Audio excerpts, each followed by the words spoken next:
My name is Padraig Gallagher. I'm the Head of Research and Innovation at Letterkenny Institute of Technology. We're based in the northwest corner of Ireland, if anybody's ever been to Ireland on holidays. I would like to welcome everyone to this showcase and multiplier event for the Digital Wellbeing for Educators project. This is a 2-year project funded by Erasmus+. And we have a lot of interest in the project, and we've over 150 registered for this morning session. This project focused on how educators can integrate digital pedagogies in a way that promotes the digital well-being of students. I think the project has taken on greater importance with the impact of COVID over the last 4 months, with the resulting focus on digital learning. We had initially developed a full week of activities in Ireland for April, but we had to cancel because of COVID-19. However, I think we've created a very interesting summit that gives us the opportunity to spread the word on a wider reach. This is part of a 2-day summit. We had a training event yesterday that was attended by about 60 people to disseminate and reflect on the intellectual outputs and the tools of the project. We had about 16 attendants yesterday for that event. Today, this showcase is part 2 of it. It's an Irish and UK showcase. And this afternoon, the University of Alcalá will host a showcase for the Spanish-speaking community throughout the world. Today's showcase will introduce a number of keynote speakers that will focus on some of the key issues and challenges around digital well-being, and will build on the work that we did yesterday. So very briefly, the partners in this project in Ireland was ourselves, Letterkenny Institute of Technology, Momentum in Leitrim, just down the road, who are e-learning specialists. In Spain, we had the University of Alcalá. In Belgium, it was the European University of Continuing Education Network. And in Denmark, we had the European E-Learning Institute. And of course, last but not least, in England, we had Lancaster University, who were the lead partner on this project. And Julianne Syme and Krista Timilis will join us today, and they are jointly hosting this project. So as I said, we had a training event yesterday, and it was very successful, particularly the breakout sessions. And there were a couple of learning points came from that yesterday that just for those who were not there, I'd like to recap on.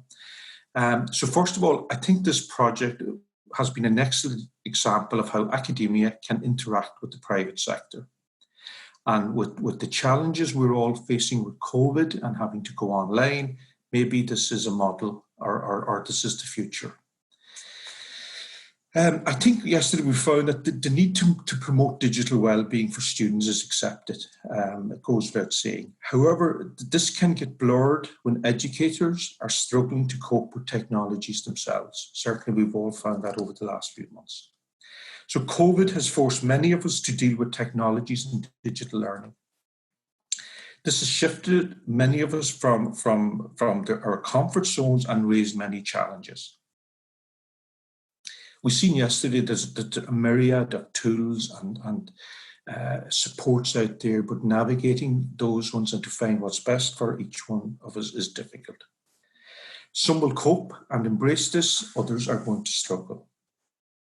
So the final point really, creating online learning environments and communities is complicated and problematic and may require more than training interventions. For example, there may be cultural changes, and we may need to address the agentic dimension. So without further ado, I'm going to hand it over to our first speaker today, which is Dr. Julianne Syme from Lancaster University. And if it's okay, I would just introduce the speaker, and if they would like to say a little word about themselves at the beginning before the presentation, please feel free to do so. So we will touch base during the day, and good luck to everyone.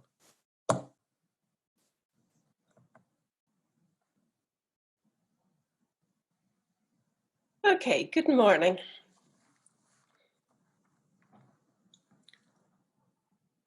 I'm going to give you a broad introduction to the Digital Wellbeing Project. Higher education has been transformed in recent months in the recent COVID-19 pandemic, as face-to-face teaching has been abruptly transformed into emergency remote teaching in online environments. For many, this has been a first-time experience, accelerating adoption of online education, often in a very agile way, without the time and resources to allow for a carefully planned approach. Throughout this process, students have also been compelled to change the way that they learn, and many may lack the experience, the skills, the competences required to fully participate in that online environment. The online space is not always benign, and problems can occur, such as distractions or lack of understanding about the security issues involved in online education. So how can educational institutions and educators like ourselves support students more effectively during this time? I use emergency remote teaching as a term. It's been introduced recently to distinguish it from online education. And I use it because it recognises the quite extraordinary circumstances of these changes to teaching practice and the rapid adjustments that have been required by educators and students under stressful conditions. Many lecturers, trainers, and postgraduate students who teach have experienced a steep learning curve as the teaching moved online, while adapting to substantial changes in working arrangements and how they interact with each other. While our project did not anticipate these circumstances, who did? It is well placed to offer a set of open educational resources to help teachers and their students understand the key concepts and concerns around online education, around digital pedagogies, and digital well-being. So our theory of change is that by building the capability of educators in higher education to teach digital well-being and enact digital pedagogies, we can promote the well-being of their students. So we're pleased to announce the release of a number of open educational resources which are free to use, to modify by educators to suit their own local needs. This includes a modular course on digital wellbeing, a mobile app containing a shorter e-learning course for students on digital wellbeing, an e-learning course on digital pedagogy for educators, and a toolkit with an analysis of 20 educational tools that educators may like to use in their teaching. As part of the project at Lancaster, we have been undertaking a short research study to explore the concept of digital wellbeing, to find out about the published research and the teaching practices already existing in the area. This has been achieved by adopting an approach that combines a literature review and a review of practice, and also interviews with key personnel in the field to find out their views on the threats to digital wellbeing, the challenges, the opportunities, and the potential future directions. We've interviewed 10 people who have been actively engaged in research or teaching in the area of digital wellbeing. The criteria was that they had already delivered a course, produced a framework or an open educational resource, or they'd engaged in a research project related to some aspect of digital wellbeing. This enabled us to find out the views of experienced individuals. They were actually quite hard to find, and it enabled us to gather a range of resources that already exist, including case studies, courses, and other items that might be an inspiration to educators. These are described in our Digital Wellbeing Compendium, which is a report available in Spanish and English that includes links to these case studies and open educational resources. Chris Themelis, my colleague, will be providing further detail on this in her talk later on today. So, what is digital wellbeing? I have been asked why we talk about digital well-being and why not just talk about mental health and well-being. For example, at Lancaster University, we already have a good support system in place for wellbeing and designated wellbeing officers in each of our individual colleges that support the students. For me, the answer is that digital wellbeing requires an understanding of the digital environment and the threats to wellbeing that exist within that sphere. There is some overlap, such as dealing with relationships with others. It's not a specific issue for the digital environment, whereas there are other issues such as cybersecurity and issues of online privacy that are specific to the digital environment and require specific approaches to mitigate their effects. Issues you'll have heard about in the media are these ones as shown, such as Zoom fatigue, that's the latest one to appear, cyberbullying, cyber loafing, cybersecurity. Distraction is, of course, frequently talked about, information overload and fake news.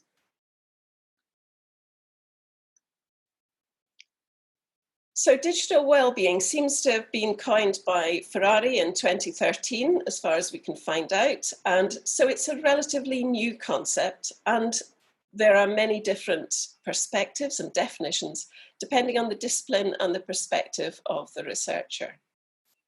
For example, Chadwick Royal from North Carolina Central University in America prefers to talk about digital wellness as an optimum state of health that should be maintained rather than a focus on the negative aspects. So much of the debate in this area, in the media and in the academic literature, focuses on redressing the balance. And for example, Google talks about maintaining balance and our personal responsibility to maintain the balance in our lives, in our use of technology. So while Royal and colleagues stress that digital well-being is an issue of mental health, they point out that it's not really an addiction. From the perspective of mental health professionals, it doesn't fit the strict definitions of an addiction. So they suggest that we should drop the negative, the focus on the negative impacts of technology and focus on maintaining a state of digital wellness. For example, by looking at how to manage distractions, how to act safely and responsibly online, and how to maintain a healthy balance in our use of technologies in our life.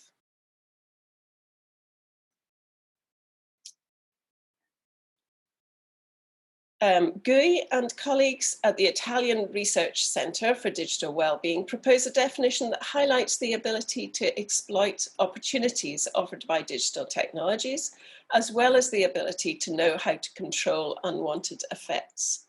They define digital wellbeing as a state obtainable not only by the individual through his or her personal digital wellbeing skills, but also as a characteristic of a community whose norms, values, and expectations contribute to its members' comfort, safety, satisfaction, and fulfillment.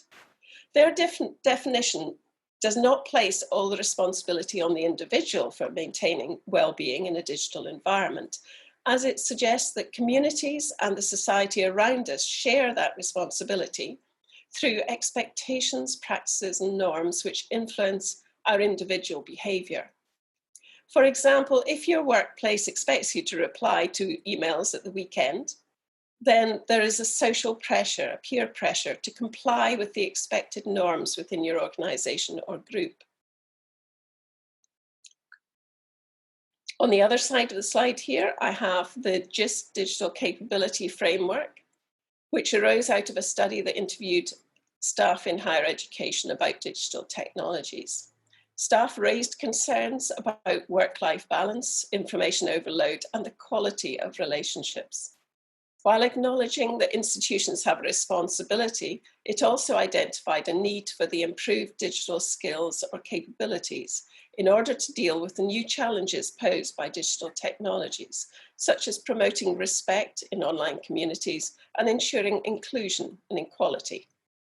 As a result, higher education institutions can play a role in providing training in digital capabilities, which can be valuable for both students and educators.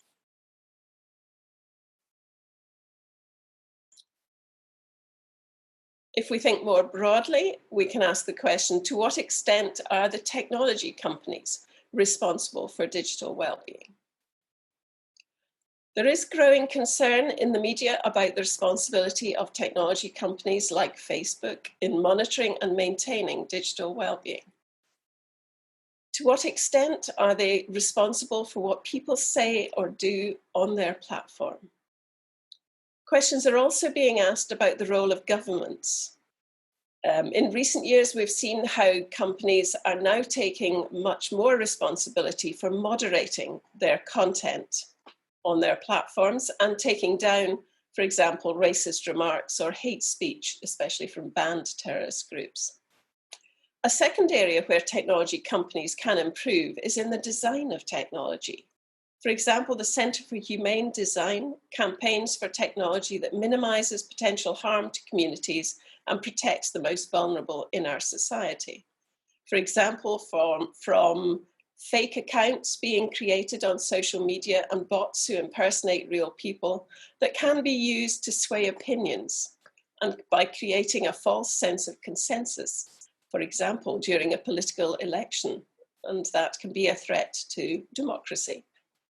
Technology companies can attempt to mitigate these effects and governments can put pressure on them.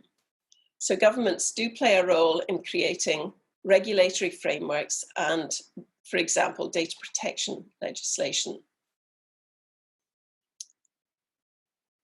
In the past few years, we've also seen the rise of big data and artificial intelligence techniques such as machine learning. For example, for educators, that means that we need to be aware of the potential of big data in learning. In other words, learning analytics, as it's called. Learning analytics is the gathering and analysis of data on the learner's online behavior, for example, in the virtual learning environment. With any big data, there are risks that patterns of classification may unknowingly embed discrimination and harmful representations of identity. Or it simply may mean that the learning analytics places an overemphasis on behavior, thereby diverting attention from learning. For example, downloading a document is not the same thing as reading it and understanding it fully. So we have to be careful about how we use learning analytics and how we understand what it means.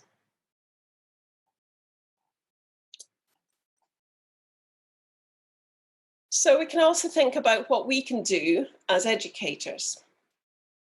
One of the ways that we can take responsibility for well-being is to ensure that the educational technologies that we choose to use embody the pedagogical values and beliefs that we hold, whatever they might be. Educators don't necessarily all agree on those pedagogical values and beliefs. They don't necessarily all agree on the best way to teach and the best digital pedagogies to use. And differences can be seen between and with disciplines. But the important fact is that we should ensure that there is a match between the technologies and the pedagogy. If we adopt a critical approach to the selection of educational technologies and make sure they align with our education values, pedagogical approach, and personal beliefs about teaching, then we can avoid succumbing to the pressure of the technology companies that can lead us to design teaching based on the technology and led by the technology available, rather than based on pedagogy. So why is this important? Because technology companies can be driven by profit and do not necessarily have the well-being of the student at the forefront. So we need to be critical and think about pedagogy first and think about the well-being of our students. For example, algorithmic proctoring software is increasingly being used in online examinations to verify the identity of students and monitor their behavior remotely during examinations. The proctoring software uses techniques such as face recognition, video to monitor movements, and GPS location to verify the identity of the students. Many concerns have been raised about who can access this data afterwards, about the assumptions of normality that it includes, which may be harmful to those who are outside the norm for whatever that reason, and about the potential for discriminatory exclusions. For example, face recognition software can have difficulties when a student has a darker skin tone, and this may lead to exclusion.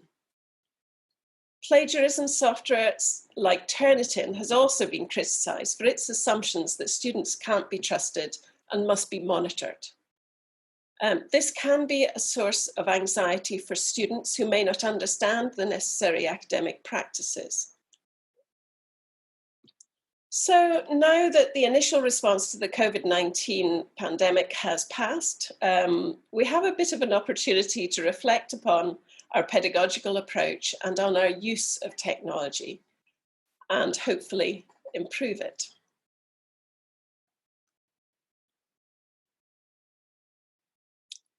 So how can higher education institutions and educators support digital well-being? We can do that through the development of individual digital capabilities in ourselves and in our students, by establishing group norms and expectations in our classes and online communities, by promoting the digital well-being of students by being role models and integrating the teaching of digital well-being into our courses where we see the need and have the opportunity to do so.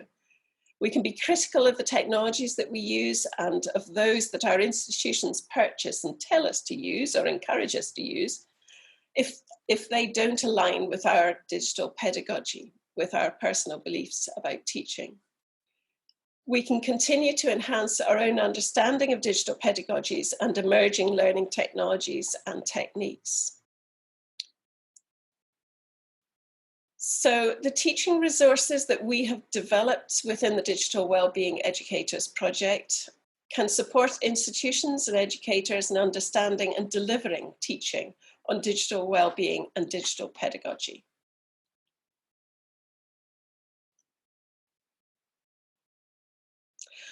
These resources include a compendium of innovative practice that maps the field of digital well-being education, research, and practice.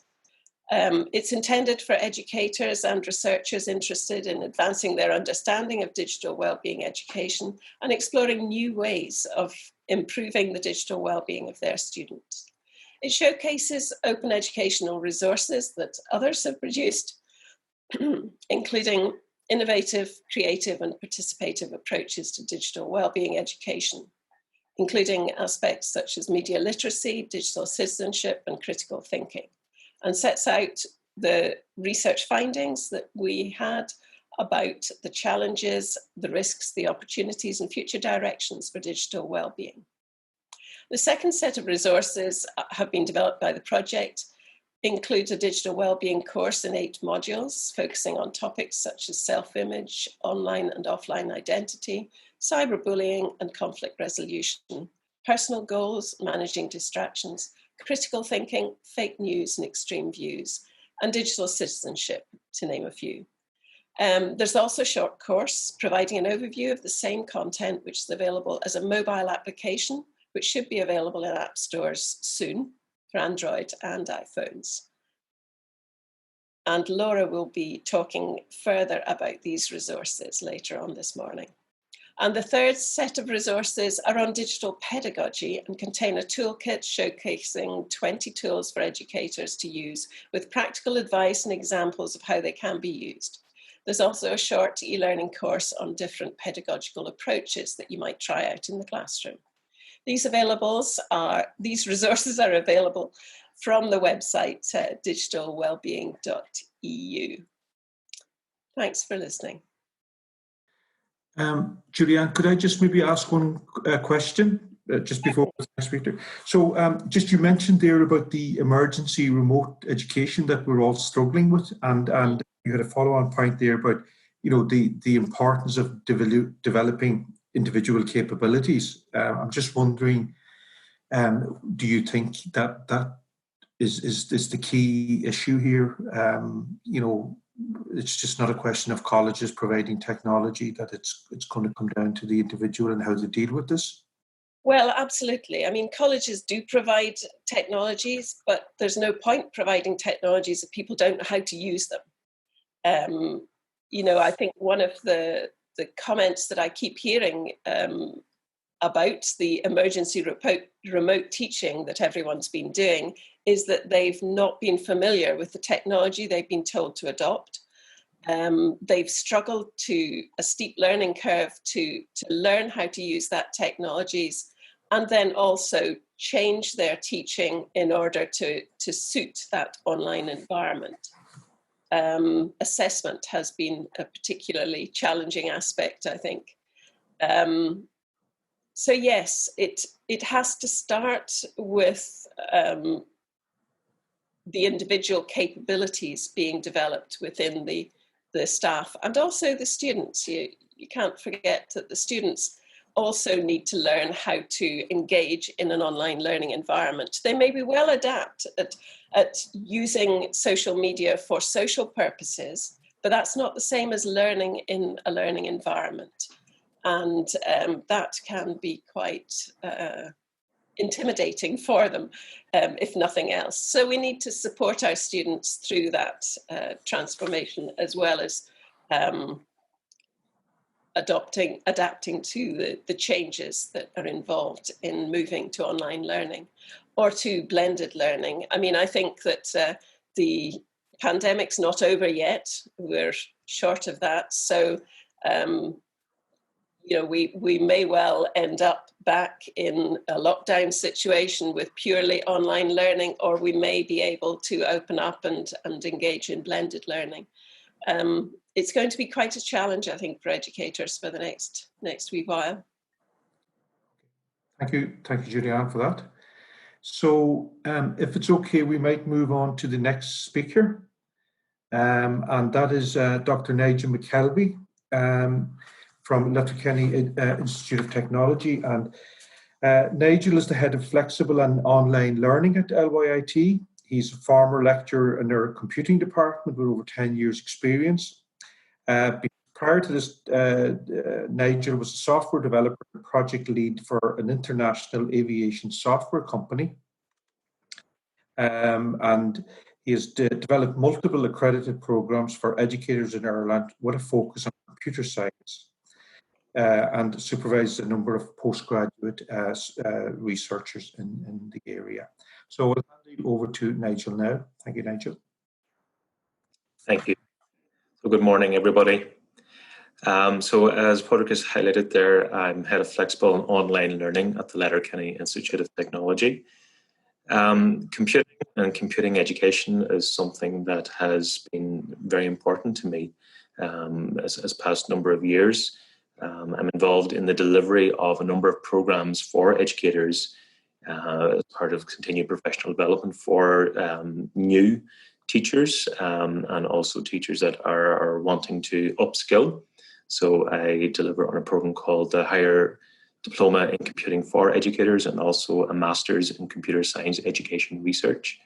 And the topic of digital wellbeing, digital citizenship, and the topic here that I'm going to be talking about today, that of the digital age of consent, are elements that appear in multiple ways over those programs. They dovetail into many different topics with regard to education and digital education specifically. So, to sort of continue from where Julianne left off, it's very much a case of looking at how we use technology, not necessarily how we use it, but also why are we using it. And to paraphrase Jost from the literature, technology isn't necessarily a utopian ally, and we must be mindful of what we're using and why we're using it. I am a dad to 4 sons as well, and 3 of which are of an age where they're using technology now more so than ever before. They are wanting to engage with their peers now more so than ever before in an online context as well. And as a parent, as a dad, I feel that it is my responsibility to better educate them on the perils that are out there, but also the fantastic positives that are out there as well with regard to technology, and how it can be used effectively. The slides that I'm going to go through now are really looking at the impacts, or the potential impacts, both positive and negative, with regard to the digital age of consent as it currently stands. In the Republic of Ireland, for example, the digital age of consent is set at 16, which means that technically that is the age at which someone can provide their consent for their data to be processed in order to use a particular app or a particular social media platform, or anything in between. The GDPR Article 8.1 provides that from a national perspective, legislation can specify a lower age limit for the digital age of consent. And there are many advocates that are looking at lowering the digital age of consent from 16 to 13, for example. And we'll talk over the next few slides about why that might be a good idea or why that might not be a good idea. And I'm not here to advocate for either. I'm just simply providing some information for us to think about, for us to mull over, and perhaps for us to use as part of our own education moving forward around the digital age of consent. Because I think it is important as educators that we consider having these conversations with students and indeed with parents where possible. The stakeholders involved in our children's education really should be brought along in this conversation. I think that's a really important takeaway piece here today, that rather than having one-off conversations with stakeholders, and when I say stakeholders, I mean stakeholders beyond the students themselves, rather than having that one-off conversation, I think it's important that we provide a platform of sustainability and a platform for continued engagement around these areas. To coin a phrase, quite often parents are, at least anecdotally, the conversations that I'm having with teachers are such that many teachers feel that parents are handing the reins of responsibilities over to schools in many ways to teach their children about digital awareness. And I think it's prudent that as educators that we bring parents on board a little bit more, inform them, educate them as well as part of this process, and make it a more holistic approach, I think, to education around these terms. So some of the arguments for keeping the digital age of consent are such that there is an argument that children of the age of 13, for example, may not fully understand what they're signing up to, and that they could be giving away their personal data inadvertently. So again, it's a conversation around competencies. We all know some really mature 13-year-olds who would know exactly what they're doing and why they're doing it. We will also know some 16, 17, 18-year-olds who are perhaps quite immature. So there is an argument that the age of 16 is arbitrary. And does it actually have any bearing on the individual's competency? So it's an argument, and it's something that is worth having conversations around. An additional argument for keeping it at 16 is that there may be considerable risks associated with allowing vulnerable children, for example, to use social media services that process their personal data for marketing or targeting or commercial gain. And I think we all are aware of that. And again, it kind of dovetails into what Julianne had mentioned in her slides as well, where our companies are companies using data correctly. And is the age of 16 an important factor here, or is it not? Because obviously some social media companies, the likes of Facebook or WhatsApp or Snapchat, are now self-regulating and revising their policies to accommodate a European digital age of consent of 16. So if they're doing that, if we as a nation decide to lower it to 13, for example, are we now out of kilter with other European countries? And are we then leaving our younger people slightly more vulnerable? A digital age of consent in Ireland is at 16, which again is in line with the likes of Germany, the Netherlands, France, and others who have best-in-class approaches to protecting children online. So there are arguments that why do we need to deviate from that if that's the case? So if other countries are happy with 16, why would another country decide to lower it? And are we going to provide good reasons for doing so? Another argument for keeping it at 16 are that parents wouldn't have the same role in preventing companies that seek to commercialize their children's personal data unless those children are 12 years old or younger. And I can see where that argument is coming from. And again, I think this comes back to having conversations with our parents and with our students around opening up conversation, having dialogue, having discourse around what young people are doing online, what are they accessing and how are they accessing it and for what purpose. And as parents and as educators, are we aware of what technologies are being used and why? So to have those conversations, I think, are important, and to advise, I suppose, on approaches for instigating those conversations and maintaining those conversations, I think, is really important. So obviously, if we have arguments for keeping it at 16, we really should explore some arguments for reducing it to 13. And some of the arguments that have been proposed are that children have a right to voice online and have a right to participation. So they have a right to a voice online, which means that they have a right to access those platforms and those applications that are available to them, and that they do have a right to participate in them as well. So if we have a digital age of consent set at 16, for example, are we denying that voice, and are we denying that right to participation until that individual reaches the age of 16? An age of 16 may restrict access to support services. Again, an argument for reducing it to 13, that we may have situations where we have young people who need access to support online. Maybe they are in perilous situations in a home and require access to some supports.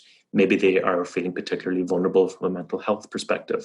And are we saying that if the digital age of consent is set at 16, are we saying that if you were 14 or 15 years of age in need of those services, that you wouldn't be able to access it? Again, it's an argument. It takes more appropriate account of young people's internet use and of the integral role that the online environment plays in their lives. In other words, we're saying here that the internet, applications, social media, they are part of our young people's lives now, that your average 13, 14, 15, 16-year-old has grown up with technologies. I was in a shop recently in the past week, and I was getting some sales advice from the individual. She divulged to me that she was 20 years of age, and we were talking about Wi-Fi and phones. And she told me that she has her phone now, or she has had a phone, for 13 years. In other words, she's been using a mobile phone and has had access to the internet since the age of 7. So, if your average 20-year-old may be in that category, then obviously your average 13, 14-year-old is also in that category. So do we need to now realize that and therefore adjust accordingly? This is an important one, the next point. Not that any of them are not important, but this one is particularly prevalent. If children can use their real date of birth and gain access to applications or apps or social media, are they less likely to fudge their date of birth and therefore appear older than what they are? And I think this is, from a technical perspective, this is one that I would tend to zone in on. I am very aware of lots of young people provide an incorrect date of birth in order to gain access to an app or to a social media platform. So where you would have a 14-year-old, for example, because they maybe are not aware that the digital age of consent is 16, and the only thing that they are aware of is that their date of birth is preventing them from gaining access to an app or to a social media platform, they then change their date of birth to an age that makes them perhaps 24, 25, 26 years of age. In other words, they don't change their date of birth to make themselves 16 or 17. They tend to add perhaps 10 or 15 years onto their date of birth. That has implications and that has impacts, because that individual is now signed up to an app or a social media platform, not as a 14-year-old or a 16-year-old, but as perhaps a 24-year-old or a 26-year-old who, as an adult, may have access to other data, may have access to other sites, or may have access to other information, or may be targeted or profiled in a different way for advertising purposes. So that child is now perhaps more likely to be profiled as an adult and therefore treated as an adult from a marketing perspective. I think that's a really important point. I think when it comes to the education around this point, it's important that parents also understand that, because anecdotally at least, I am very aware of lots of parents who actually sit with their children and actively change the date of birth with their child to give their child access to a social media platform or to an app. Often, the parent will put in their own date of birth for the child to gain access. And again, these are important points, because changing the date of birth has an impact or a potential impact. And I think it's important that the stakeholders are aware of that. Another argument for reducing to 13 is that it represents a more proportionate approach to balancing the opportunities and risks the online environment presents to children, and with that, to balancing children's rights in this environment. So again, it's looking at, for example, the issues around fudging a date of birth, and therefore trying to mitigate or reduce that risk by enabling children of 13 or 14 to use their real date of birth to gain access, and therefore reducing the risk of being targeted or profiled. Again, it's an argument. And finally, another argument for reducing to 13 is that it is prudent that we, in today's society, develop children's digital literacy and awareness. And again, having conversations, having education around the importance of the digital age of consent is important. We need to educate our young people as they go through their teenage years and into adulthood of the potential impacts for their online activities, which can affect their personal well-being, their digital well-being, their mental health. It can affect perhaps their digital footprint, and what impact that might have into adulthood. So I suppose to summarize the potential impacts of the digital age of consent, whether it's 16 or whether it's 13, or what our actions are in keeping with the legislation. Some of the impacts include access to services, profiling potentially, honesty online, parental involvement, empowerment, education, and our digital footprint. So thank you. If you have any questions, feel free to ask them. Yes, Nigel. So a number of people have raised their hands, so maybe Sonia could allow them to maybe ask the question live. And when that's happening, can I just ask just one question there, Nigel? You mentioned there was the transfer, for want of a better word, of responsibility from parents to schools, maybe to deal with a lot of this. To what extent do you think schools are able to digital awareness? I think schools are becoming more digitally aware. I suppose I'm only really talking about our own local context here, as opposed to a European or international context. But certainly locally in our own jurisdiction, I feel that awareness is getting raised, but I think that a lot of teachers feel that they need more information around this. They need to be better informed. I've given lots of talks around this to different teachers both from a formal education perspective, but also by, visits. And a lot of the points that I raise, teachers are not necessarily aware of them, and therefore feel that they are perhaps not best placed yet to engage with parents at that level, and therefore availing of resources, having resources available to them, having speakers available to them to engage with parents. I think that's an important consideration. I think that's something that schools would be, or something that schools would find very beneficial. If that's okay, maybe we may just try to get some of those questions together after the next, if that's okay. So, Nigel, thanks for that, and we can get those questions live. So, if it's okay, I might just move on to the next speaker. So this is Dr. Owen Whelan from NUIG in Galway. So Owen is a senior lecturer in Business Information Systems at the National University of Ireland in Galway. He's also a visiting professor at the Institute of d'Économie Scientifique et de Gestion, France, and a visiting researcher at Stellenbosch University, South Africa. I wished I had read this before we started. His current research interests focus upon understanding how digital technologies influence well-being, decision-making, performance, and work-life balance.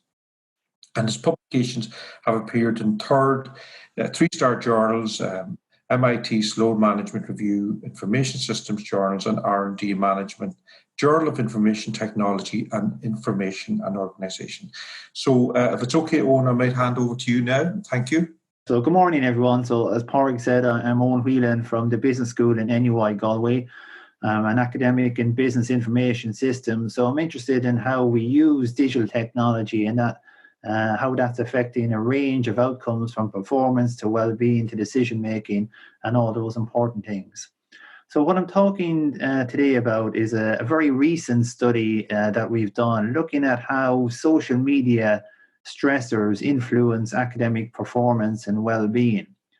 So it's very hot off the presses. We're actually still in the process of analysing the data, so it's as hot off the presses as you can get. So yeah, that's what I'm going to start off by explaining what we mean by stressors or social media stressors, or the concept is often called techno stressors. So I'm going to play a short video about 10 seconds long, which explains exactly what techno stress is all about. So I'll just click on play here and see how this works in the Zoom environment.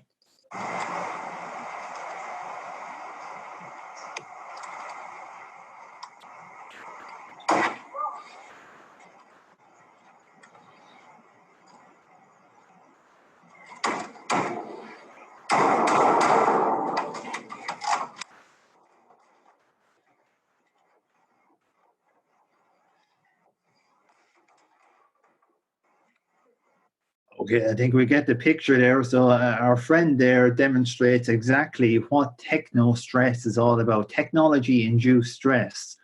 So all of us are very heavy users of digital technology, from smartphones to email to all the applications we have to use for work, for Zoom and everything else we're using in the lockdown.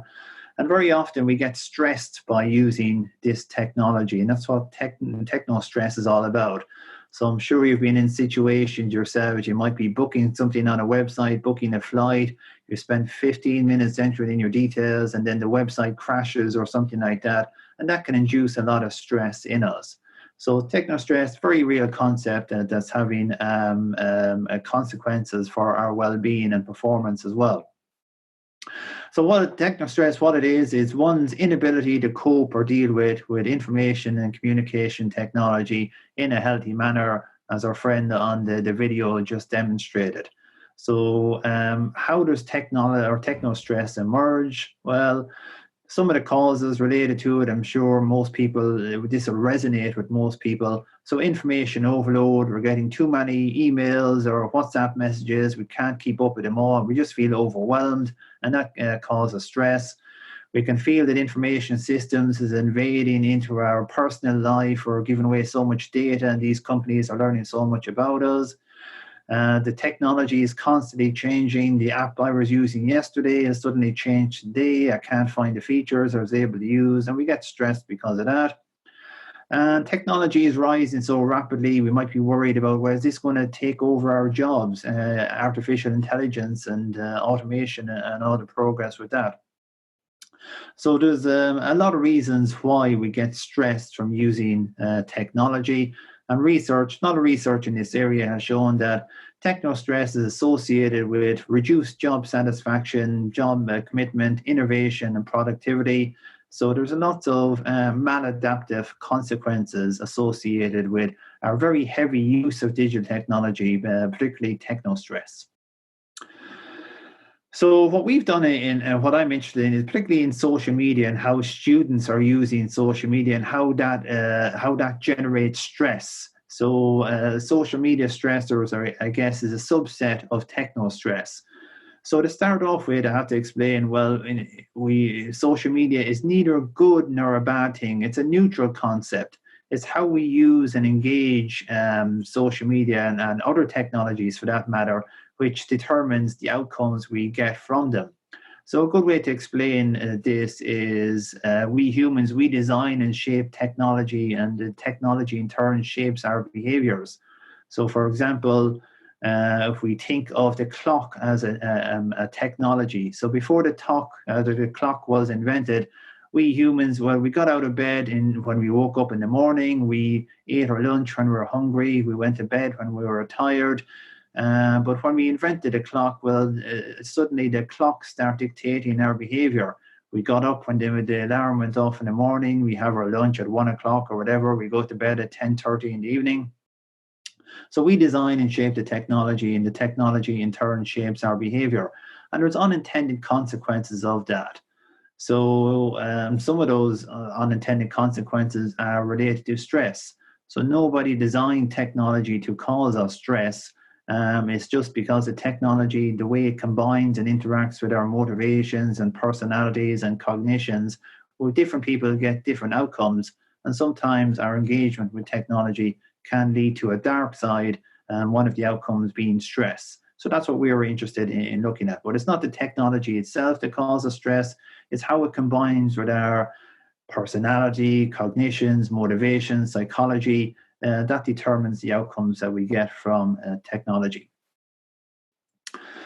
So in our study, what we looked at was how do social media stressors, so the stressors that are associated specifically with social media, how does that affect student performance and well-being?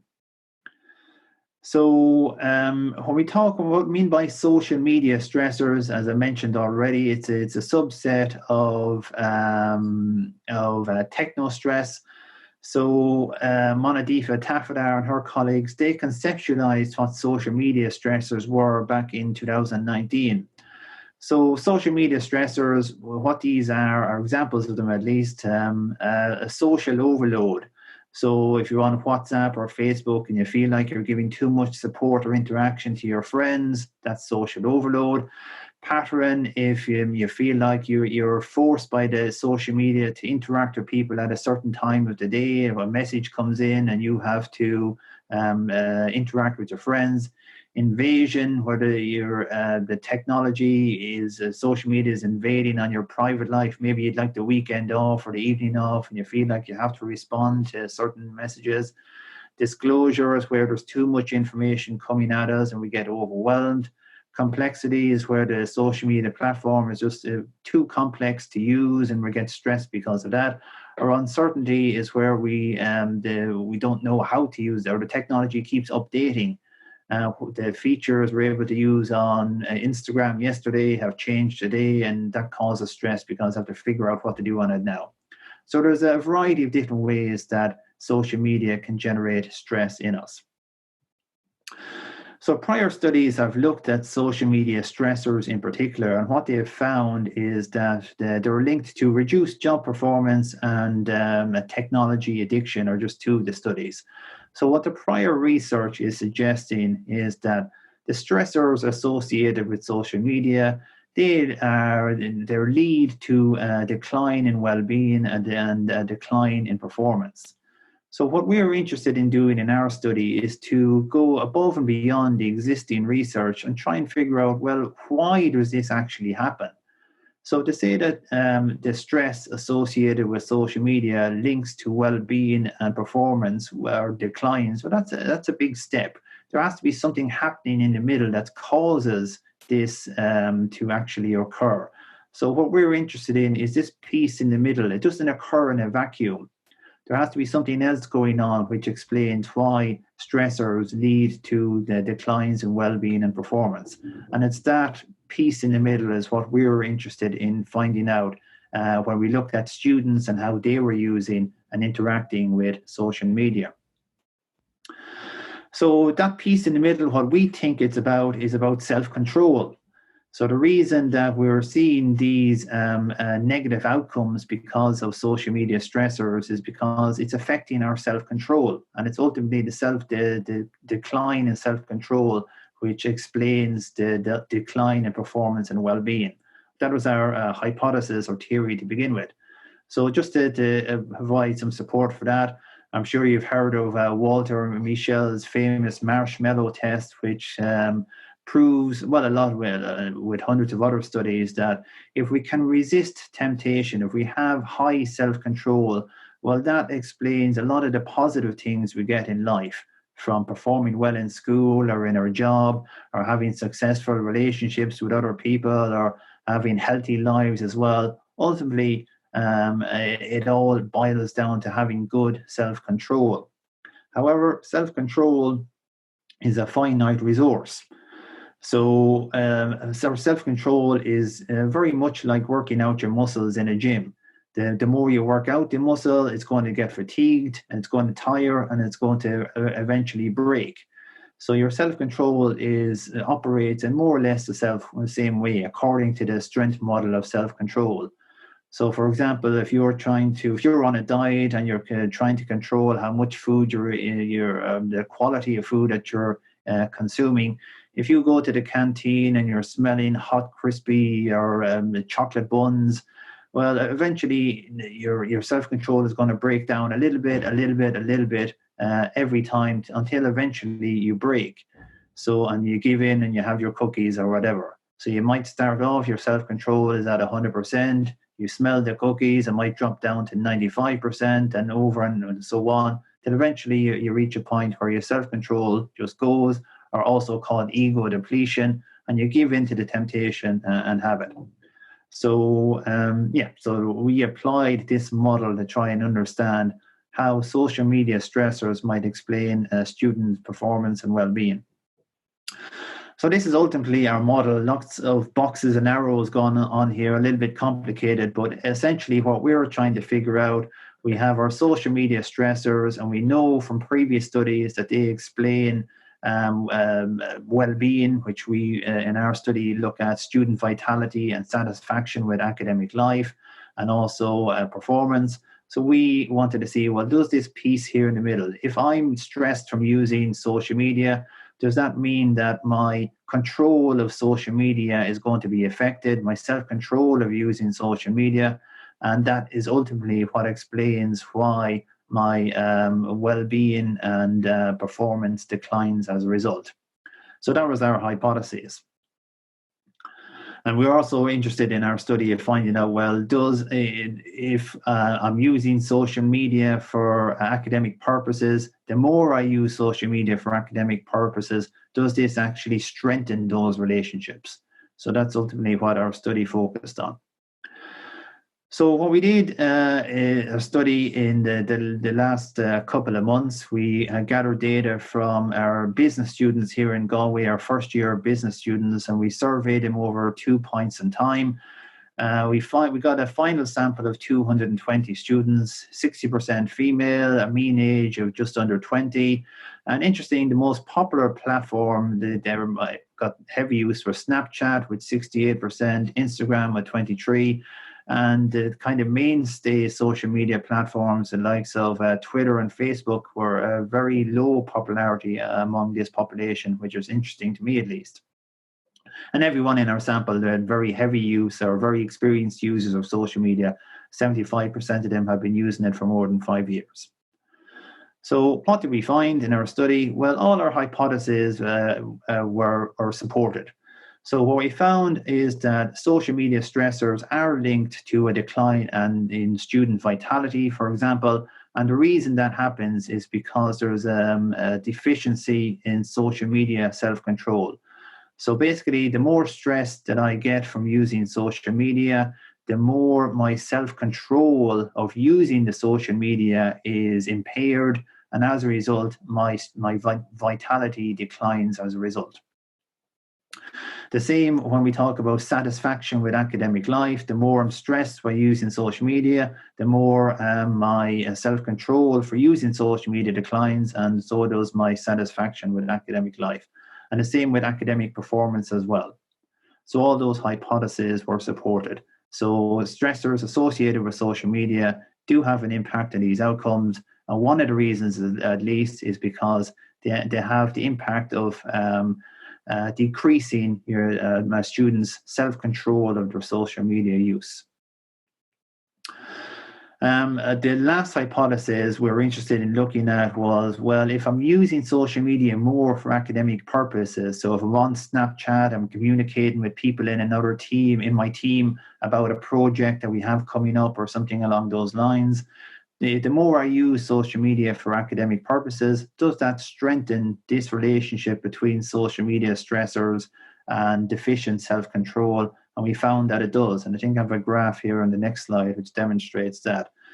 Yeah, so just what we're looking at in this graph, we're plotting the extent to which I'm stressed by social media here on the x-axis against a person's or a student's deficient self-control of their social media. So what this graph shows us, if we look at the green line here, the green line are students who have above average use of social media for academic purposes. And we see that there's a positive relationship between the stressors and self-control. But for people who are heavy users of social media for academic purposes, that relationship is even stronger. So the more I use social media for academic purposes, the more the stress is going to impact or have an impact on decreasing my self-control of social media. So in terms of implications, just to wrap up, I know it's a very quick snapshot of that particular study. So we're still analysing some of the data at present, but what we think in terms of implications is that, well, students, all of us, I guess, we need to think of technology and social media in particular a bit like food. So we don't consume all our own food for the day in one go. If we did, well, that would be unhealthy. We'd feel bloated. So the health advisors tell us, well, it's best to spread out your consumption of food in small pieces during the day. So eat small pieces every 2 hours or something and have your main 3 meals a day. Well, we need to think of social media consumption a bit like that as well. We need to space out how we consume social media. Every 1 hour, I'm not certainly not saying that students shouldn't be using social media. In fact, some studies and some of our own studies have found positive benefits of social media, but we need to get to that place where our consumption of social media is sustainable and thinking of it like food and spacing out our consumption of social media throughout the day rather than getting overloaded and stressed as a result. Self-control is obviously a very important factor here in determining whether we get stressed from social media or not. Well, self-control can be developed, much like going to the gym and working out your muscles. Today, you might be able to lift a bar 10 times, but if you stick with it, next week, you might be able to lift it 15 times. The same thing applies with our self-control. So if I can go 30 minutes today without using social media, and if I try and increase that to 40 minutes next week, I'm increasing my self-control. I'm working it out like a muscle. And our research suggests, well, that would be a good thing. That'll help. That will help with your well-being. If you're a student, it probably applies to all of us, and also to your performance as well. So also there are a number of applications. I know it's a bit of a paradox, recommending digital technology to solve problems associated with digital technology. But there are apps out there which can help people build up that self-control when it comes to using their social media. So Freedom is an app I use myself, where you can block off access to all websites and email for a period of time. And then an Irish company as well, Zero Phone, have a similar app which focuses more on your smartphones. So that's the talk, and I'm happy to take any questions if anyone has any. Thanks for that, Owen. So I'm just going to ask maybe Sonia to just check if anybody put up their hand. But maybe in the meantime, could I just ask a quick question, just when listening to a very interesting presentation? Go for it. So those of us of a certain generation, i.e. me, struggle with technology.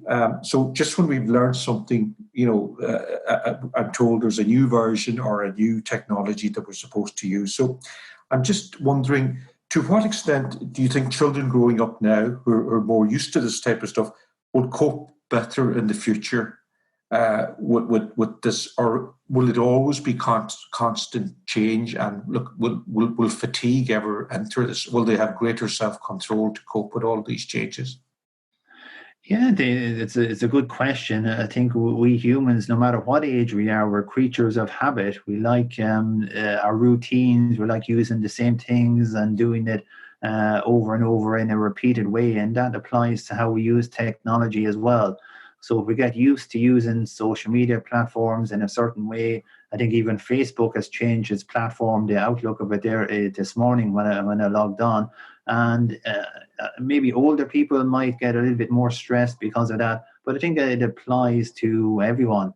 And I don't think that the younger generation are going to be able to have suddenly been better able to cope with that as a result. But I think the companies that provide these platforms, they need to be aware of this. They are aware of this, that when they implement changes to their platform, they know it's going to annoy, it's going to cause a bit of stress to their users. And they're very aware of that, and they try to introduce very minute changes over time. So I think it's a function of the providers of the technology being able, they have to update, they have to change, but they have to realize that they have to do it in very small steps, because if they're suddenly hit people with a big bang, well, they're going to get stressed, and ultimately they're not going to go back and start using that technology. Very good. I'm just wondering, if it's just a question that, this will become the new norm, that, look, we're all going to have to face constant change with regards to technology, and it will depend on our self-control. And I'm just wondering if self-control, I know you've mentioned there a number of ways we can do this, but I wonder, can self-control be taught? Can people adapt and Well, I think people certainly need to be aware of it, that what our study and lots of other studies looking at food consumption and various different addictions, that ultimately people who are successful at avoiding these or limiting their temptations, they work on their self-control. So people need to be aware of, I guess some people have the opinion that, well, I'm born with self-control, I can't do anything about it. We hear these things about people saying, oh, using it as an excuse, I have an addictive personality or something like that, hence the reason I'm spending so much time on YouTube or Netflix or whatever it might be. But there's a whole vast array of studies in the strength model of self-control, which shows that we can actually work out and develop our self-control like working out your muscles in the gym. So if people are aware of that, well, and they believe and buy into that, well, then they can start implementing interventions in order to improve their self-control. And from what I understand from that literature, I'm not an expert in it, but the self-control you develop in one area, that spills over and has effects in other areas as well. So if you have good self-control and controlling your use of technology and social media or your phone, well, that spills over, and you'll have better self-control in studying for an exam or focusing on reading a book. So when you develop self-control in one area, it has knock-on benefits for other areas. So yeah, it certainly can be developed. Thank you for that, Owen. So perhaps you could stick with us. And so I think maybe we'll just, I just want to see if there are any other questions here. Yeah, I think I see one coming in from Michael. So Facebook and Twitter are for over 30s, but as you say, Generation Z prefer Instagram and Snapchat. Do you think the platform has any effect? And what effect age might have as well? In our study, we actually controlled for the platform. We didn't find any differences. I guess because most of the people in our sample were using two platforms, Instagram and Snapchat, so we didn't see any differences between those two. I guess it depends on how most of these social media companies, they realize they have to make their platform as simple and as easy to use. And they're quite good at that. They do lots of usability tests as well. So they're really good at limiting the amount of change or the work that people have to do. It still does have an effect. But yeah, from our study at least, I can't say that we found any differences between the platforms. So age, in our study, all people were very much around the same age, 18, 19, 20, 21, where 20 was the average age, I guess, but most people are in that age bracket. But other studies of techno-stress certainly found that older generations get more stressed by technology. They just don't have that experience. If they're used to using a technology in a certain way, and then the technology changes, and that causes them a lot of stress. So yeah, there is certainly an age effect when it comes to techno-stress. Okay, so that's great. Listen, maybe thanks very much for that, Owen. So maybe if we could move on to the next speaker. I'd just like to welcome Lawrence Fofo. Lawrence is a founder of Digital Mindfulness. He's a member-based intelligent organization that supports the global ethical technology community.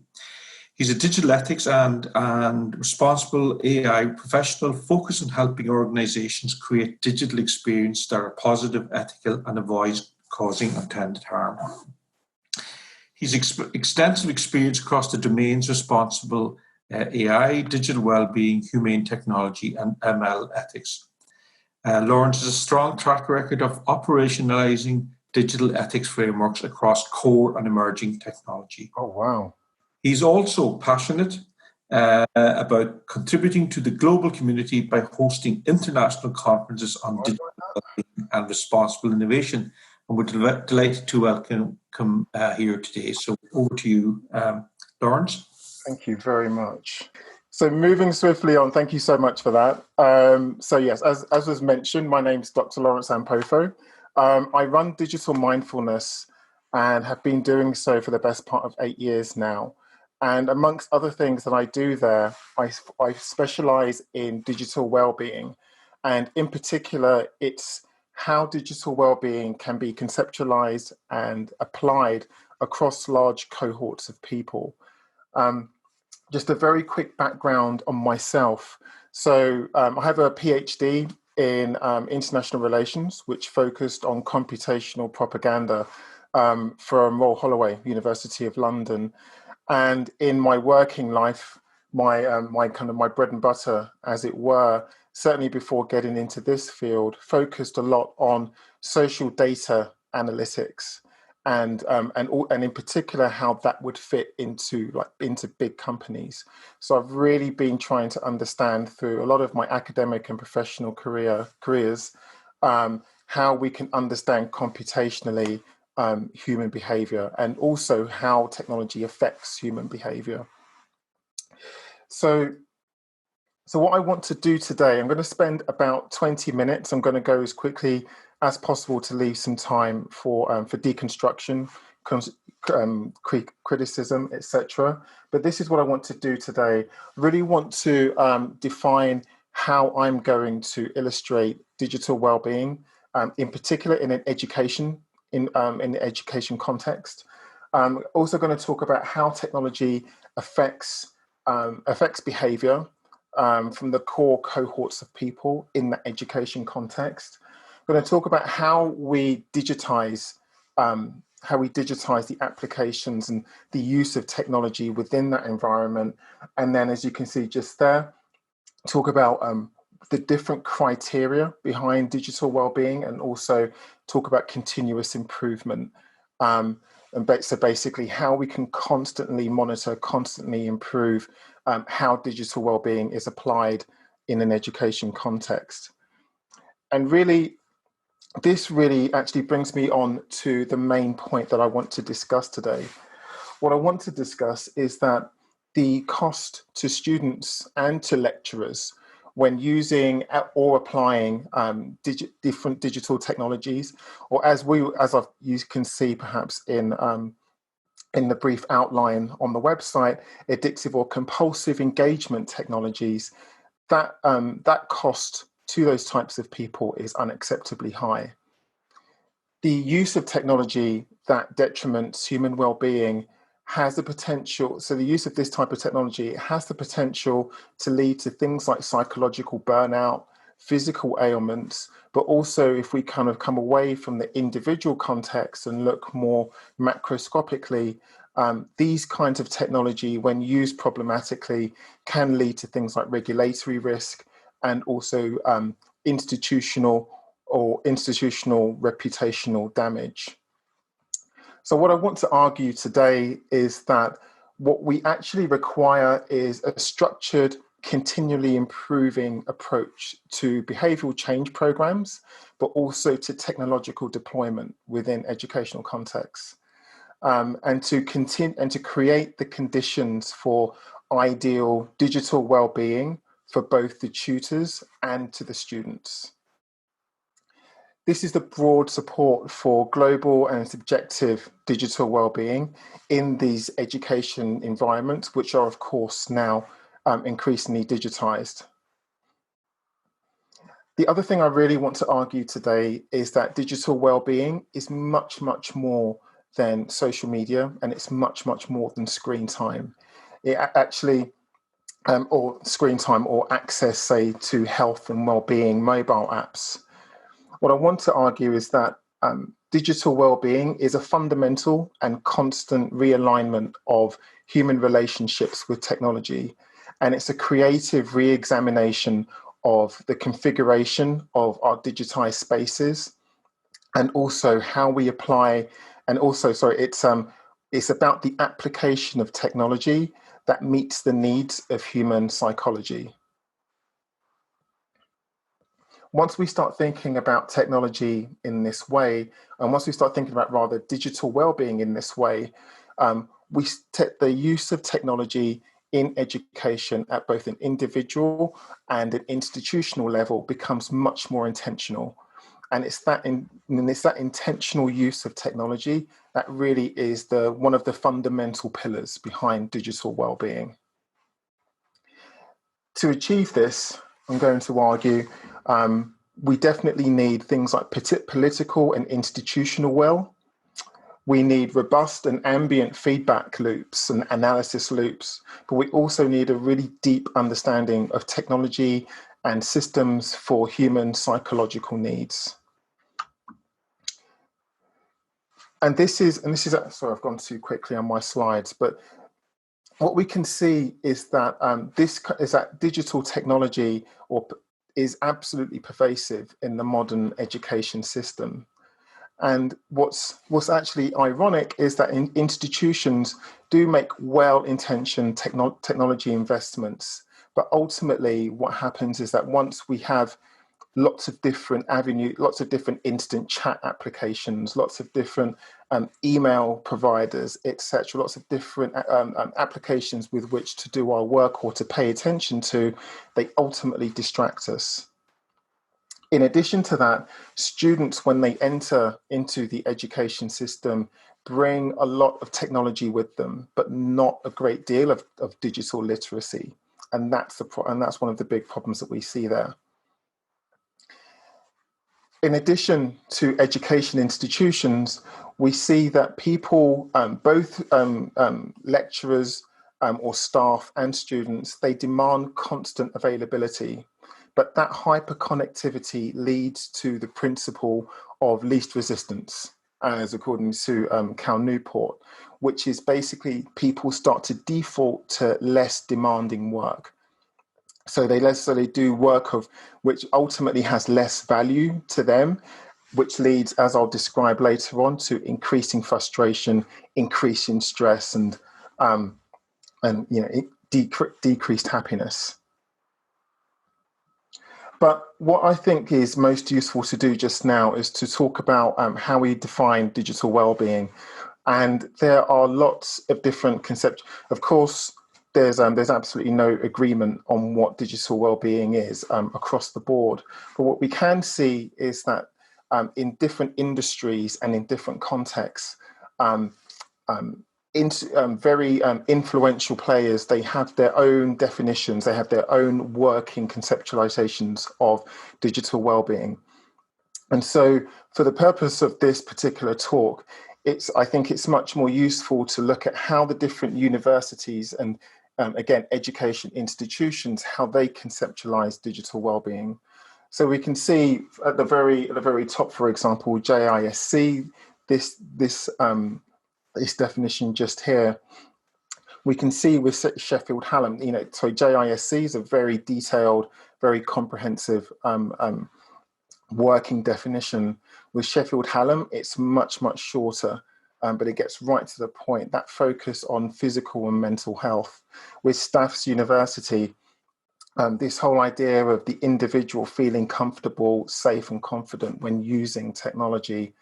And finally, finally, with Middlesex University, again, that emphasis on individual, physical and online health.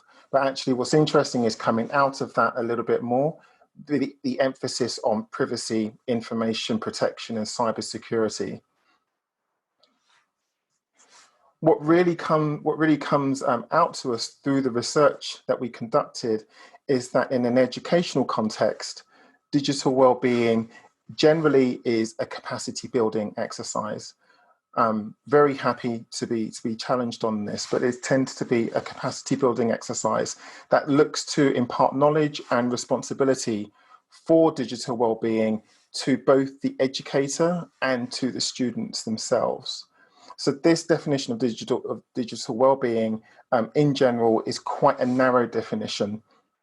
To the extent that it aligns, what we're looking at is the individual relationships with digital technology and then modifying that individual relationship.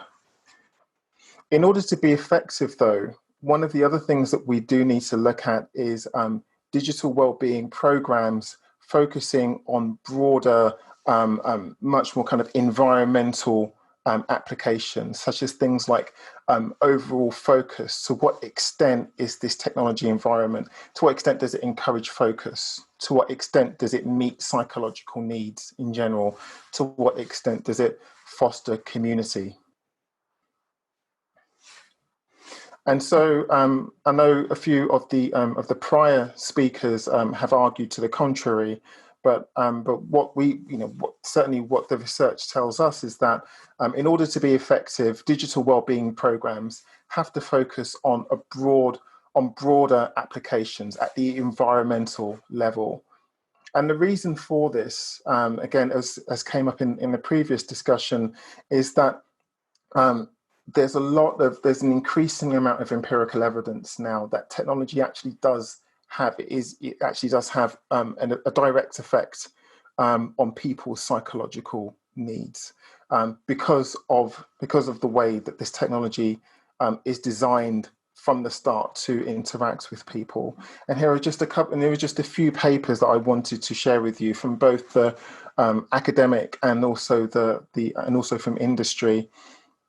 So for example, we've got the work from Kramer, Guillory, and Hancock. This paper was actually from the Facebook data science team, although it's quite old now, 2014. But the whole idea that actually there's evidence of emotional contagion that exists with the use of social networks. All of this is empirically recorded and has a great effect on people psychologically. The work by the team at Rescue Time Having spoken with the team now on many different occasions, they've got an incredible data set of just understanding the ways that people work when people want to focus, and in particular now, and most relevantly, remote work. But the whole idea now that it takes, perhaps half a minute, maybe more, to rediscover our focus if we get distracted in any way, whether by notifications, phones buzzing, or even whether we have, lots of different tabs open at once. All of this really stymies productivity and emotional well-being. I thought the work also by Mark, Gudith and Klock, and I referenced this very briefly at the top of the talk, but the cost of interrupted work. Again, this is an older piece of work, but having spoken to the authors, it was absolutely fascinating, just the effect that the effect of being interrupted, particularly by email. Email is seen as, it's not really considered as one of those applications that has a deleterious effect on psychological well-being or emotional well-being, but it really, really does. And in particular, the notifications, because of course, email is essentially other people's to-do lists. And so when it comes in, when people are distracted, what we find is that people experience the high levels of stress, frustration, and time and pressure because they're just constantly trying to come back to that level of focus that they were at before. What's also interesting is the more recent work. So again, this work by Anna Cox and colleagues, it was a very small sample size, but the whole idea that actually what we think reduces stress and increases concentration and productivity, things like these mindfulness apps. Actually, what we're finding is things like gaming and mobile gaming are incredibly useful within a digital well-being toolkit. And these are things that are not really being talked about, but certainly can be applied at the environmental or institutional level. And so basically what I really want to emphasize is that such an approach to digital well-being for educators that focuses on not just an individual behavior change, but also the role of the environments that we create for our staff and our students. What I really want to emphasize is that there are lots of different, this is very much a multidisciplinary effort. So we need lots of different, we need people with lots of different types of skills or that are aware of these different types of applications. So we need people, for example, that are conversant in data science, in human-computer interaction, user experience, psychology, and much, much more. That's it. So when we do talk about humanizing digital behavior, what I really wanted to do is to show you an image of just the different ways in which people, again, students, educators, the different digital touch points that we have, and in particular, how those different digital touch points really are conducive to things like distraction, and how they're not really conducive to the psychological needs of the person. So, for example, we can see things like collaboration tools impact greatly on people's ability to focus when they're applied without being intentional. Things like the physical workspace as well. This impacts heavily on people. Virtual assistants. This diagram we pulled out here, this was from a piece of work that we did with Forrester. So you can see here the enterprise application, but this very much fits in, this very much aligns with the discussions that we've been having with different universities and other schools. And so things like having different app stores. And then, of course, once you're talking about people in the back end, because we don't often talk about the tech teams that build all of this stuff, but the people working in the back end to keep all of this stuff running, the extent to which that this actually, that these environments are not conducive to digital well-being as well, and that often get propagated across the environments in which they're working. This very much is an issue. but also again, so this is incredibly important. But at the same time that again, people on the front lines in education environments are facing these kinds of technological environments that are not conducive to digital well-being all the time. We are, again, as educators in particular, and definitely as students, we're expected to perform optimally. And this is a very, very difficult, thing to manage. What's also interesting about this particular diagram is that we can really, if we're talking about the two different major groups of people within education environments, so for example, if we're talking about lecturers and staff members, we spoke, there was a comment earlier about the need to constantly keep up with the different technological changes. Well, this is a major source of stress, and actually, again, comes from the responsibility of the institution to understand the psychological needs of the people who ultimately are delivering these, this digital infrastructure to the student body. So things like, for example, having trying to interact with new PCs, new devices, new interfaces all the time, or having updates. All of these contribute to the opposite of digital well-being. But in addition to that, we do talk, understanding the needs of the student as well. So, of course, personally, the students have their personal digital lives, but in addition to that, understanding how to, the different collaboration tools that students have to use, so different communication tools and instant messaging, and so there's the synchronous and asynchronous applications that they have to use. There's a lot of sensory input that comes in, and so we can see that the two big cohorts of people in that education system really face similar challenges when trying to apply digital well-being to their lives on a day-to-day basis. So then, if that's the issue, then how do we create an education environment that is conducive to digital well-being? And one of the ways that we do that is to really interrogate several core principles. I can't go through everything here. I've only got 20 minutes, but here are a few core principles that I really wanted to share with you. So the first on the top left, you can see, is the need to create a technology environment that encourages focus. And when I talk about that, we're all of us now living in this reality where we're going to be basically in the middle. We're going to be in between.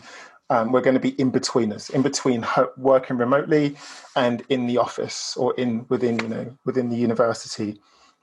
And so creating an environment that limits context switching, that encourages periodic unplugging, that is quick, and that the technology is quick and reliable and secure. All of these, creating an environment that encourages that is amenable to actual focus from a human psychological perspective, is incredibly important.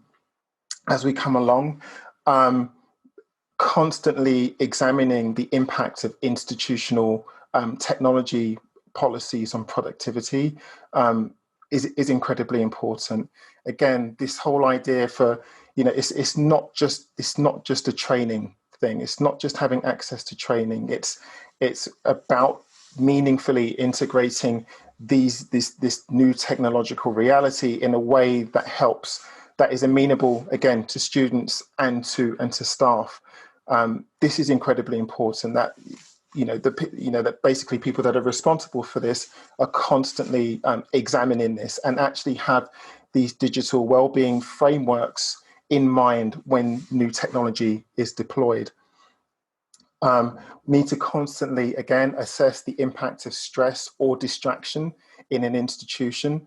And also, again, we can talk about responsibility, I guess, in the Q&A session, but driving awareness of digital well-being.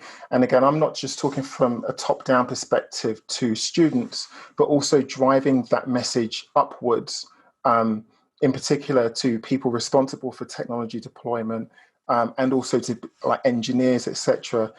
It's incredibly important. Digital well-being really is a collective effort. It's not just an individual effort. So how then can technologies, okay, I've got to finish now. So how then can technologies be, and their approaches to deployment, be shaped to optimize digital well-being? So one of the things that I want to say is that we can very much, when we're all aligned that digital well-being is important, and there is a way to deploy technology to meet the psychological needs of the people in that environment, we can start to look on a case-by-case basis, and we can start to really help the people that really need help. So again, whether they be staff, whether they be students, we can really help people to be more focused and to be more to feel better when working in this digitized environment. One of the other things that we need to look at as well, we need to look at the capabilities of the technology. So we need to understand whether actually this technology do the particular technologies that we're using. So is Outlook, or the way that I use it, is it conducive to digital well-being or not? Or are Google Apps conducive to digital well-being? Is the configuration that I have? These are incredibly important. I want to quickly go through this because I'm running out of time. One of the other things as well that that is incredibly important is impact of digital well-being. So I know that Dr. McKelvey and his team are doing or about to start really fantastic work in terms of using sentiment analysis to understand digital well-being. And this is incredibly important. And I'm sure he can explain to you much more about his work and what sentiment analysis is. But understanding empirically the impact of digital well-being programs it's the only way that we're going to get sign-in, we're going to get buy-in from the people that we really want to help. So as I mentioned, using sentiment analysis is incredibly important, just to understand those ambient discussions. How do people feel when they come to university and when they're actually working? Do they feel productive? Do they feel good? Using things like NLP, natural language processing, and also this is something, again, happy to talk about this more, but again, using this METUX model, so using the motivation, engagement, and thriving in user experience model to designing our environments in such a way that when people enter, it's like, okay, great, people feel that their psychological needs are met. So I'm going to finish here. But what we can see is that there are enormous benefits for really having that an institutional buy-in to digital well-being, but also, again, that hybrid model, but also focusing on individual behavior change to digital well-being. We have things like reduced absenteeism, increased reputation for the institution and for the department, and also on an individual level. We get to teach valuable life skills in terms of digital literacy, because what we can actually see from this is that in the future, people are going to expect that technology and digital spaces respect their psychological health, and that digital wellbeing solutions in an educational environment have to look beyond the individual and focus less on screen time. So thank you very much for your attention. I apologize, I've gone over just a little bit. I'm happy to take any questions and share links, etc. No, Lawrence, that was fine. We were delighted to listen to that, and it was really, really interesting. And I guess we're coming up for a tea break. So if you can, maybe we're hoping maybe to have some questions and answer when all the speakers done. Maybe later on, if you're around. I've a number of questions I'd love to ask, but there's just one, and Our youngest son does not leave the computer. He's a gaming expert. And I just thought, did you say digital games, people who work in digital games, it's good for well-being? Or has that been, yeah? So games can be. I would really encourage. I would encourage all of you to have a look at the gaming literature that exists, because what we find is that intentional gaming. So for example, esports, where there's a communal aspect to gaming, so where there's competition, they really help with digital wellbeing. So they help to inculcate core skills like cooperation, sociability, strategy, and it's all collective. What's really interesting, so one of the great, so if you look in America, I can't remember the American Association for Esports, but there's also the British Association of Esports. What's really interesting is that they have a digital wellbeing mandate. And to the extent that games, number one, can encourage, again, for young people, but can really encourage collaboration, that sense of community. They're really quite important, especially for kids as well, that perhaps don't gravitate naturally to engaging with people in person. So that can be quite useful there. In addition to that, we find that games are very good for stress release. They're much more effective, we find, than say mindfulness tools. The research is ongoing for that, but there's certainly a place for gaming in a digital wellbeing toolkit. Great, that's very interesting, because so we don't have to get up at 3 o'clock in the morning anymore to put it. Okay, so listen, that's really interesting, and I think there's a whole thing around that gaming thing and the socialization of young people, and is this just a new way they're going to talk to people and communicate, because they seem very happy anyway in this house. So listen, thanks for all the speakers. So I think we should have a break now, a tea break. So if it's okay, we're going to try and reconvene at 12 o'clock, and maybe the team behind this, we might just get together a few minutes earlier, if that's okay. So thanks for everyone, and we'll see you at 12. Okay, thank you. Okay, can everybody hear me? Lawrence, can you hear me? Yes, perfectly. Okay. So thanks for hanging on. So we're just going to make a little change to the schedule where we're going to have questions answer at the end of this, but I think maybe it's best to bring those key questions forward at this stage when some of the keynote speakers available. So there should be Lawrence, Nigel. Nigel, can you unmute yourself if you're there? Yeah. Julianne, I'm not sure if Owen is there, but so I invite anybody who may have a question, maybe just to post it on the questions and answers section. So I know people are under pressure. We'll try and go through this as best I can. So could I just ask a provocative question to start off with? So I was taken by Lawrence's topic there on the high cost of disruptive technologies. So I'm just wondering, for the panel, to what extent is technology causing more problems than it is solving? So for every problem it solves, it seems to create a new problem.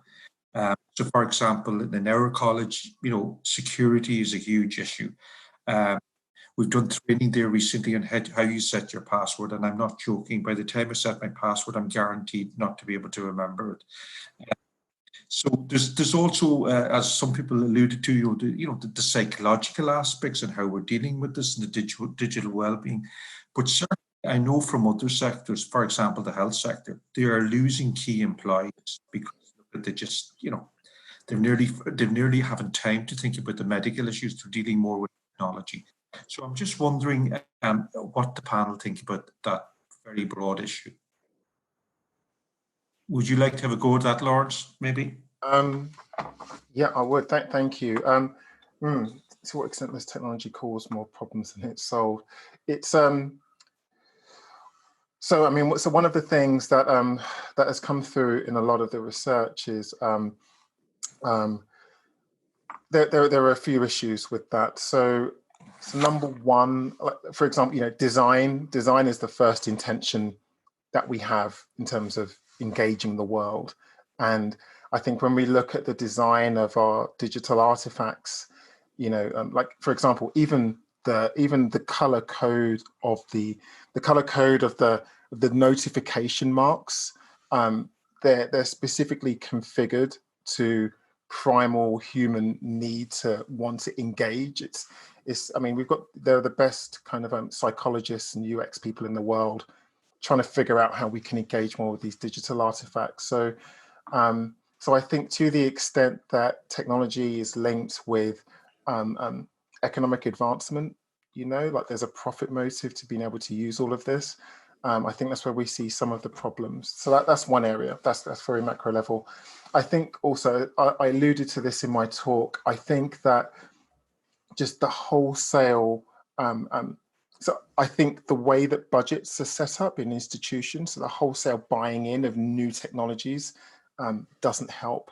Constant updates, as you mentioned, we just constantly have to learn how to use all of these new technologies.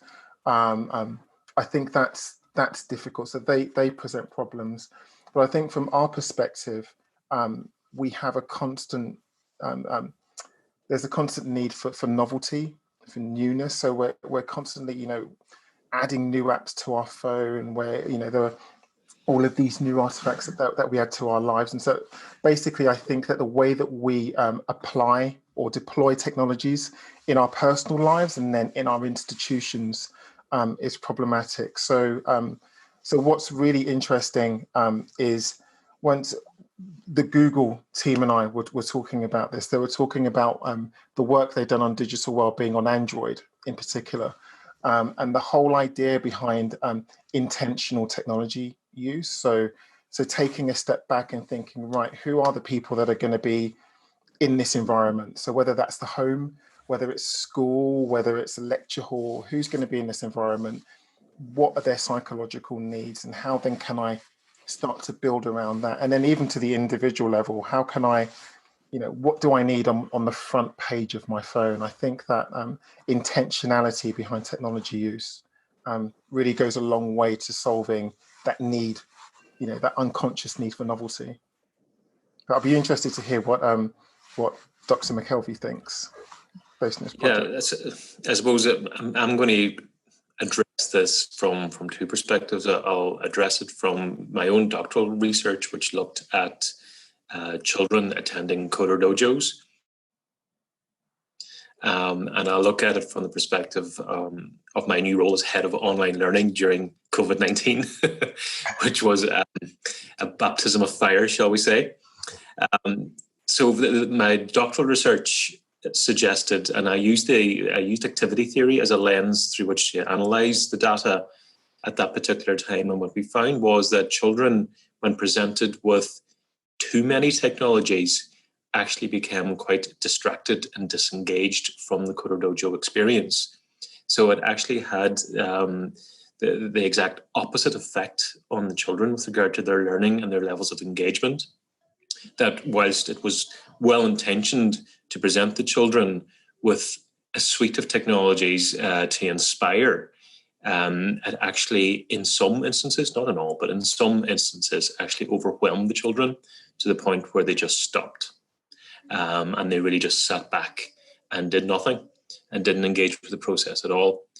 I find in my role as head of online learning during COVID-19, I actually specifically requested that staff stop forwarding on emails to all staff about different tools and technologies and webinars and sessions on this and sessions on that, because staff who had ordinarily not necessarily engaged, particularly with e-pedagogy, became completely stressed and overwhelmed, confused about what it was that they were actually supposed to focus on. What did they need to do? So what we did was we very swiftly stopped that, but we also identified very early a small set of tools to focus on and provide training on, and to provide resources to, and provided examples of. We deliberately didn't present to staff all the other tools and technologies that, yes, were applicable and were absolutely fine to use, but to me, they just simply were going to act as an additional distraction to staff. And I would much prefer staff to be able to use one or two tools well, as opposed to being presented with a spreadsheet of 20 and not knowing where to start. Julianne, would you like to comment on that? Yes, well, I was just reflecting on what Nigel was saying, and I teach on a technology enhanced learning doctoral program, and so I have students who are teachers at other institutions around the world, and I've been hearing from them how these individual institutions have responded, and that's such a common story that I heard, that the pressure to adopt so many different technologies was overwhelming, and the pressure to use new technologies rather than ones they already were familiar with was also a problem. So yeah, it's been a challenging time for many, I think, just in that steep learning curve of getting to know the technologies. And, you know, it is for the students and for the staff. So yeah, simplifying it and keeping it to a few technologies and introducing them gradually, I think is a great strategy for coping under the current circumstances. You know, now the initial rush is past. It's a good time to reflect on, you know, what were good strategies, and perhaps to share some experiences as to what are the most effective ways of dealing with, you know, your particular students and the particular content that you're trying to teach. But it's certainly a difficult time. Dan, can I just have a follow-on question to that? So certainly in our college anyway, you know, the COVID hit when we were coming towards the end of an academic year, or well into it anyway. People seemed to cope and everybody rallied to the cause and all that there. Just from an education viewpoint, do you think it may be different when the start of a new semester, when academics may be forced with a full semester or a full year of this, that attitudes may be different and challenges may be different? Mm-hmm. Yes, I think there is arguably a greater sense of anxiety with the new autumn semester than what came about as a result of the COVID-19 closures that we had to contend with. And the COVID-19 closure came at a point in the semester where there was really perhaps about a third of content left to deliver or assess. So it was very much a matter of just wrapping up a module. Whereas on this occasion, there's a huge difference between sort of remote delivery versus online teaching. I think that staff are suddenly starting to realize that in September, they will be tasked with presenting a module entirely online to their students from the get-go, from the outset, from induction through to all the initial teachings and the assessments. That wasn't the case during COVID-19. It was really a matter of finishing off something, whereas this is staff are, I suppose, being forced to engage with a bit of backward design now, to look at the learning outcomes of a module. How do I need to assess it to meet those learning outcomes, and then fill the gap between some media-rich content? It's forcing staff to rethink and to reprioritize the content as well. It's not just a matter of throwing those PowerPoints and PDFs into a folder and expecting the students to suddenly have an online module. That's not how it works. And I think e-pedagogy and effective online teaching strategies and training in that regard is critically important for the autumn semester. I've been sort of actively presenting that to staff sort of from mid-April up until the staff went on academic leave in mid-June.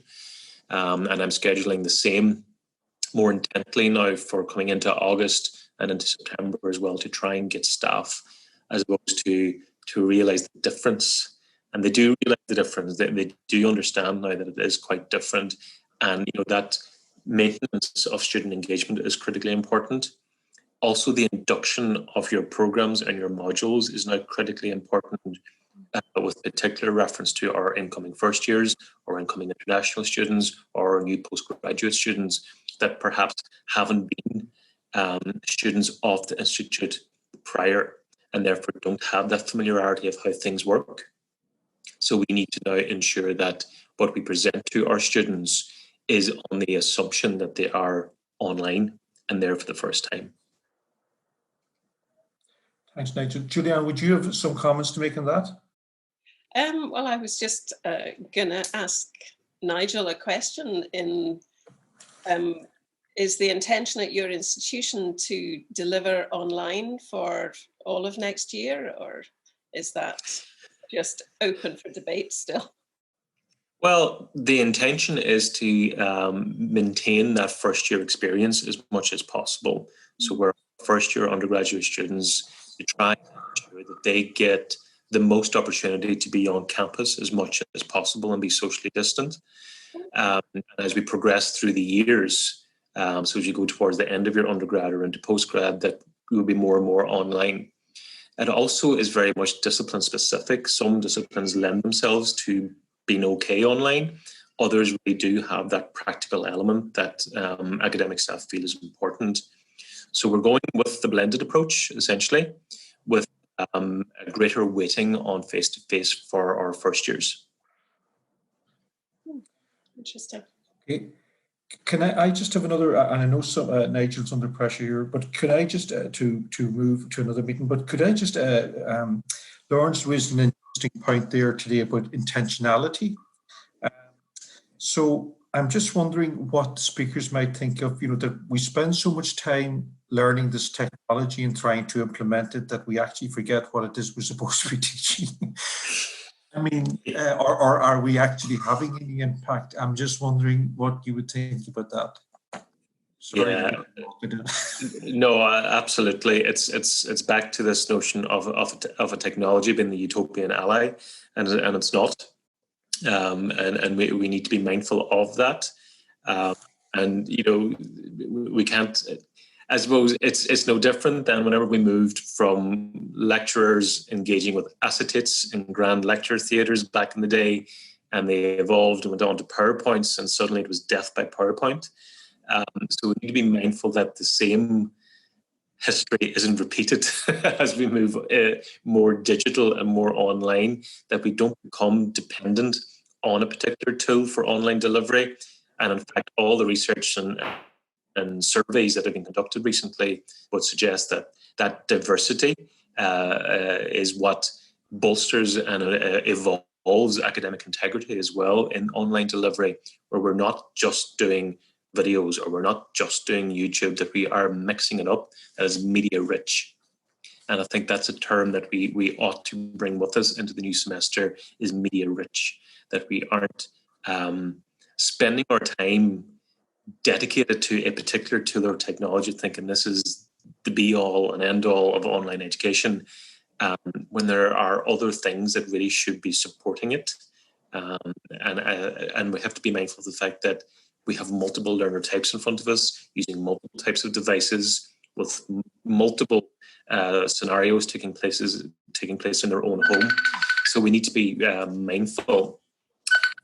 Talk about digital distractions. My phone's gone off. We need to be mindful of the fact that our students are at the receiving end of it, and they need to have something that is a rich experience at the end. Julianne, would you like to add something to that?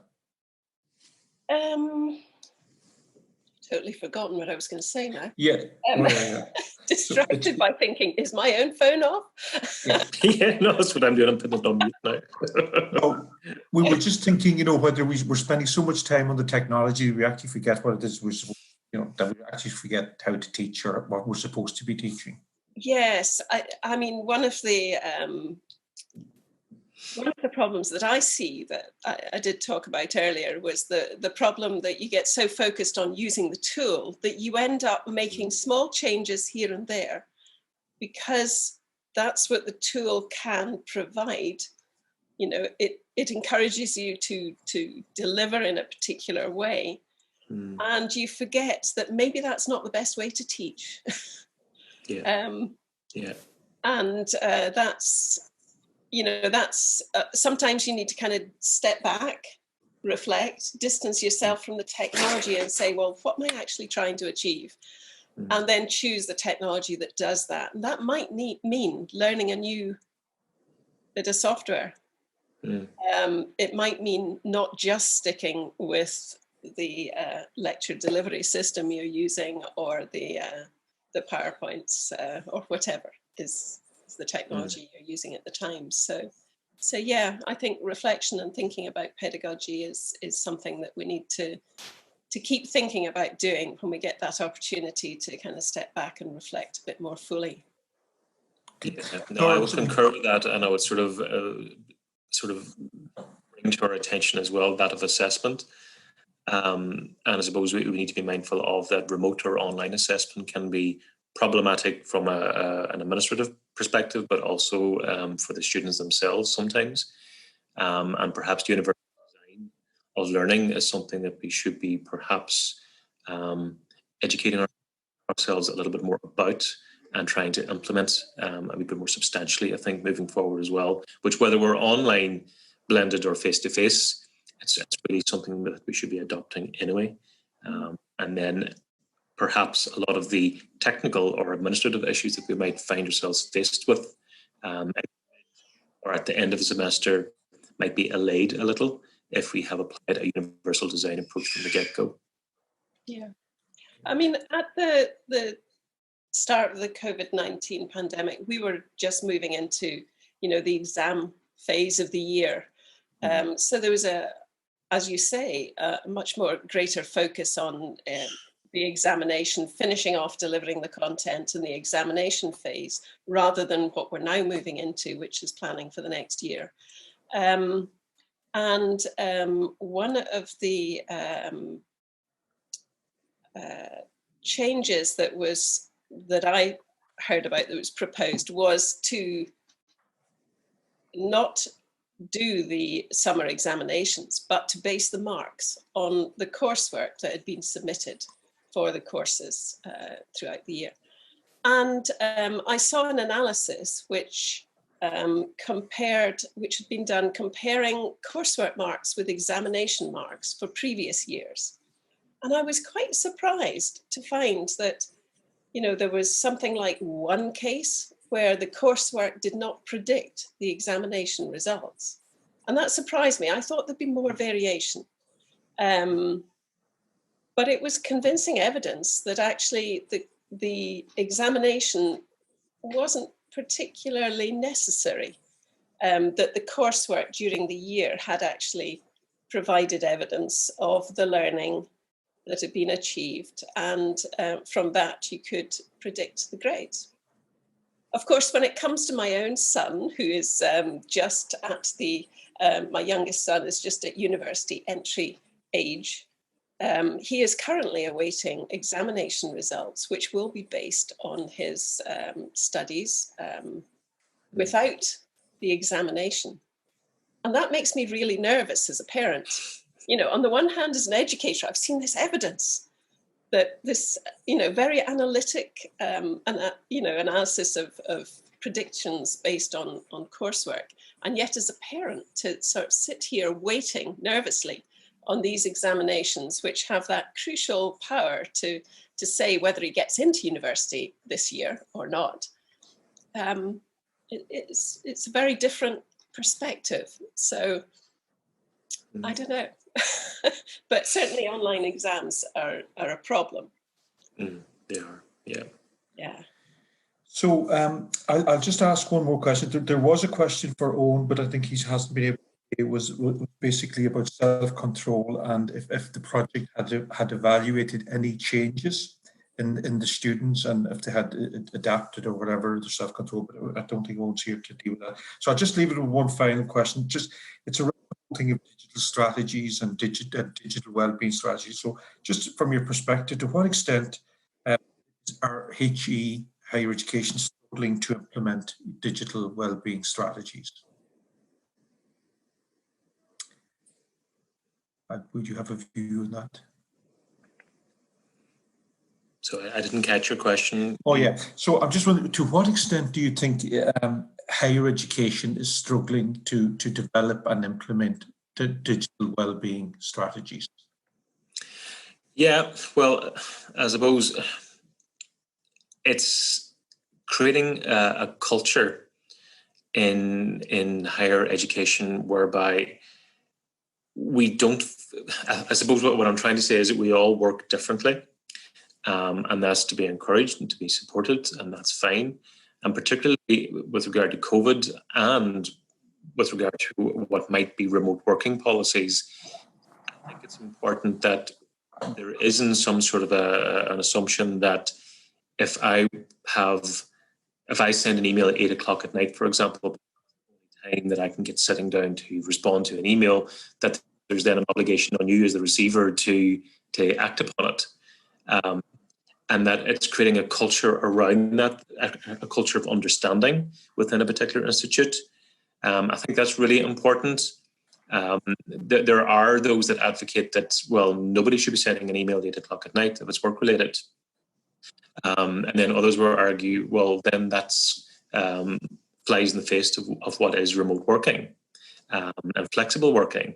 And we need to remember that, you know, I'm sitting here, for example, today, you may hear children screaming out there because I've got 4 kids at home here today, and one of them is 1 year of age. And that's what happens.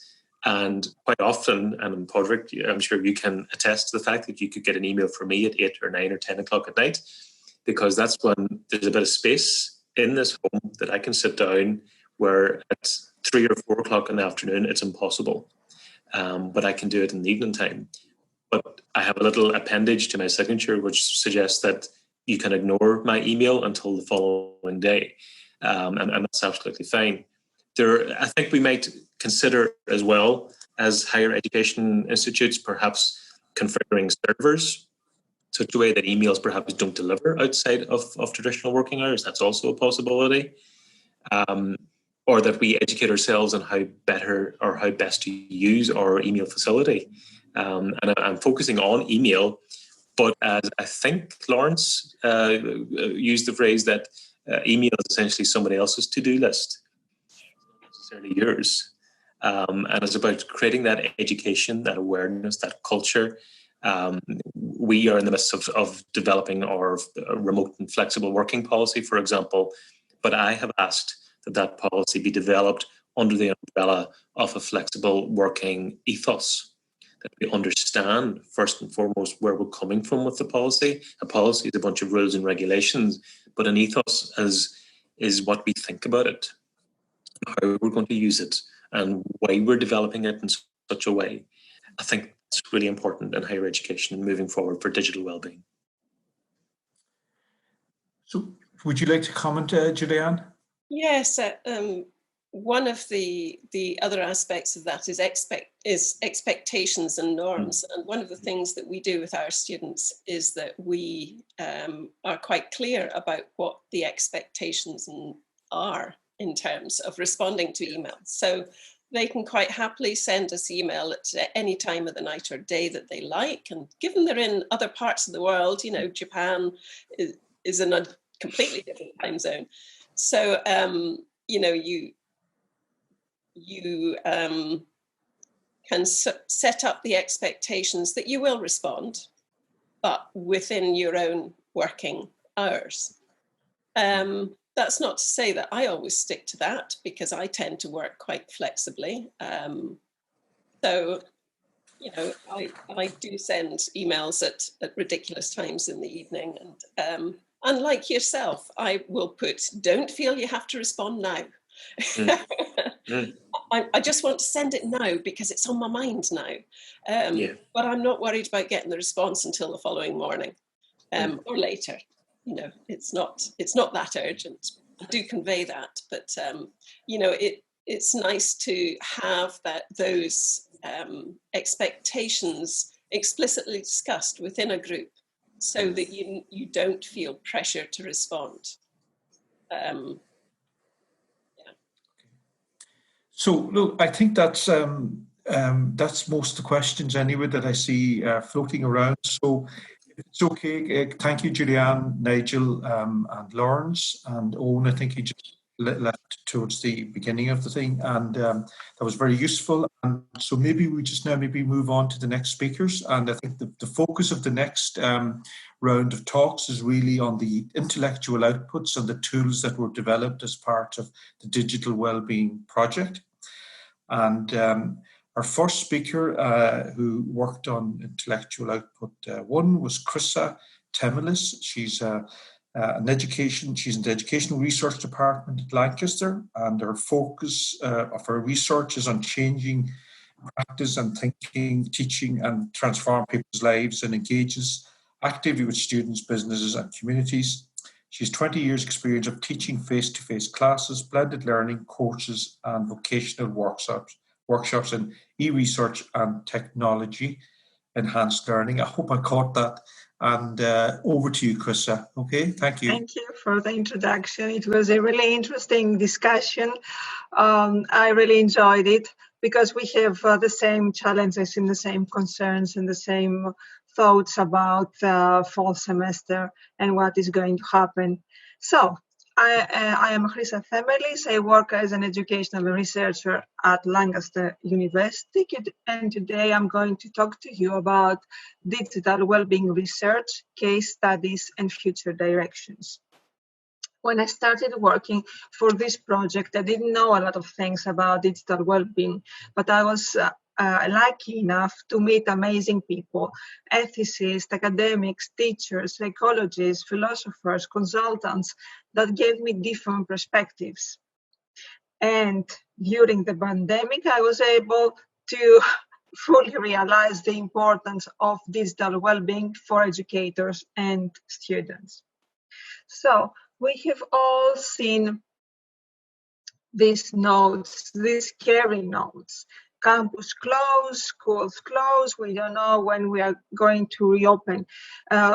We don't know if there are going to be a second wave. What I really remember from the period of lockdown is this need for proximity, the so-called teleproximity, the physical and psychological need to connect with others in the way we work, the way we learn, the way we would like to communicate or present ourselves. So the internet is the ultimate connection machine, especially in the periods of lockdown. So trying to understand the words digital and well-being, I try to define it. So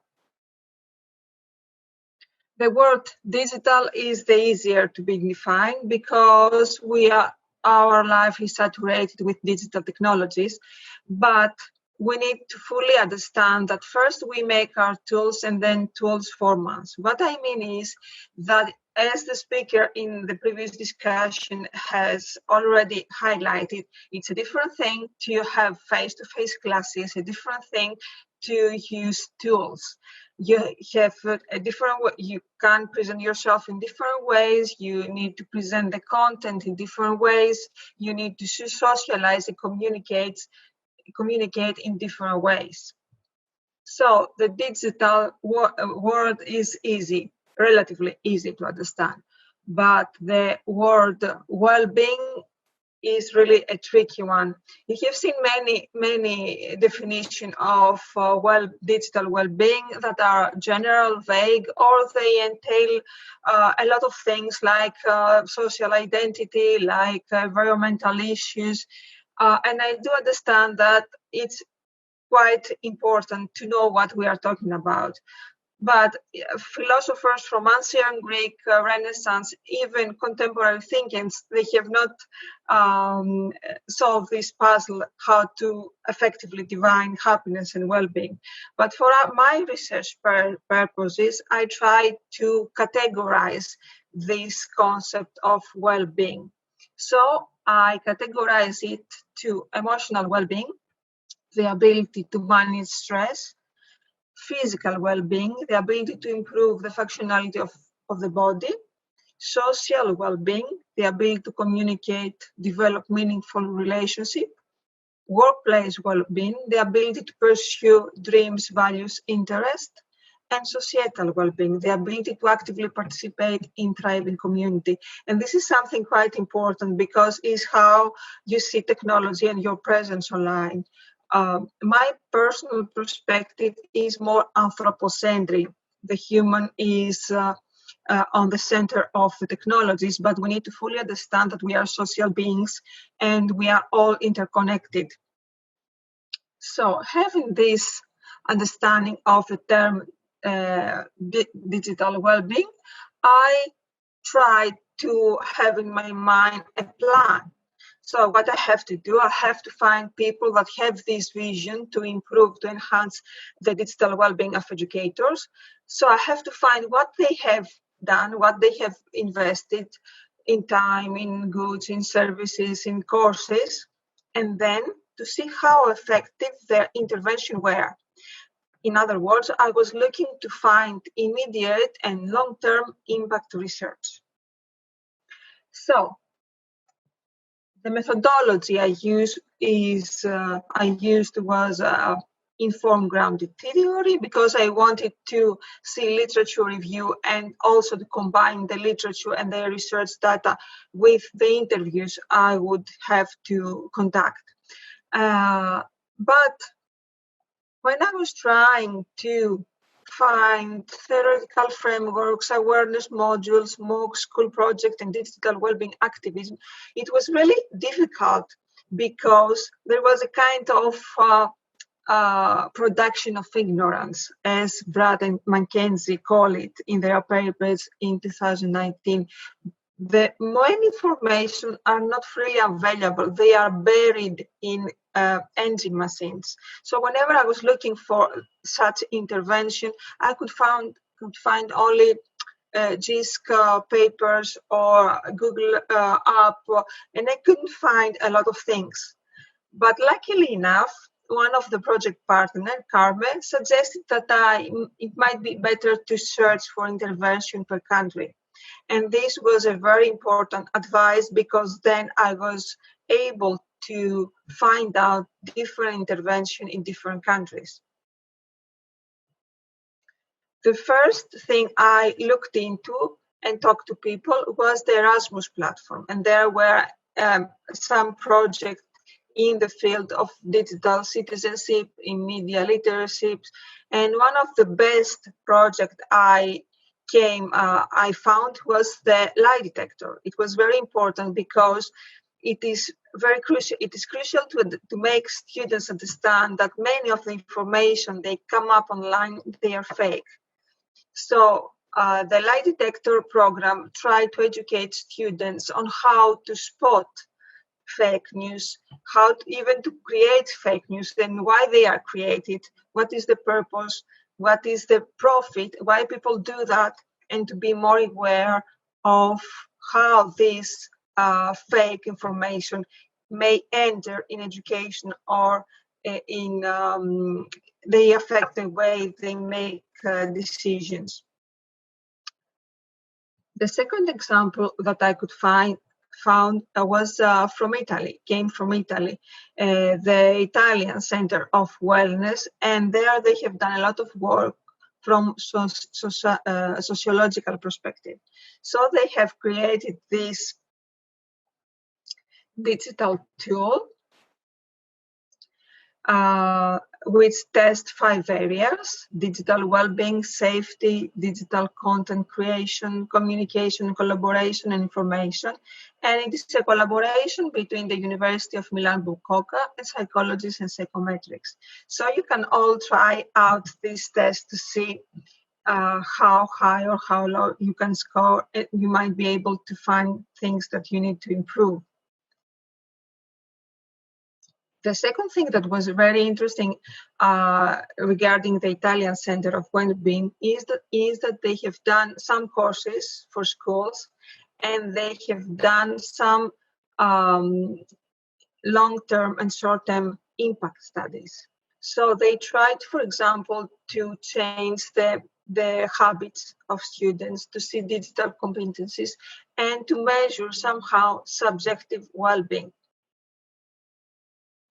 What they have found out is that after the course, the body perception of many students changed. So the way that they are affected by the picture-perfect life changed. Also, the use of smartphones was reduced, and the relationship between educators and student and family relations were significantly improved. The social dimensions also was very interesting. They managed to minimize inequalities based on poor and the rich, and also in gender inequalities, which was really important. You can see many of this information in the compendium that I'm going to share the link later on. The second, the third example comes from Ireland. In Ireland, they have many initiatives, but one of the most interesting I could find was All Aboard. All Aboard is like a metro map, and there are several courses there where you can teach and learn. You can see tools, you can see ways to modify your identity and try to see things and indicators about your well-being, tools about communication and collaboration, and how you can create and innovate. And there are stations that you can learn about VR or AR, critical evaluation, blogs, podcasting. But there are stations, there are travel cards. It's quite creative the way they have visualized the information. Then in the UK, of course, in the UK, we have several endeavors. At Lancaster University, we have courses for educators and staff. The University of York has created a MOOC on digital well-being from positive psychology perspective. JISC has created several tools and frameworks. There are books on media use and well-being. What is also important was the ethical dimension.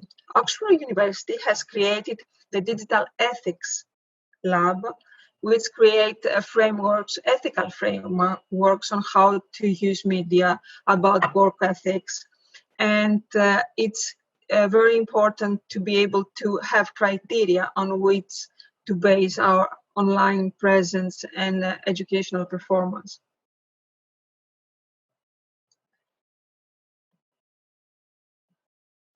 In Canada, there is a digital well-being lab that focuses on different areas.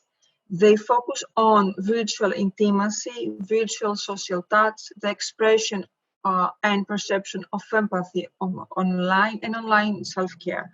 So they focus on more psychological view of communication.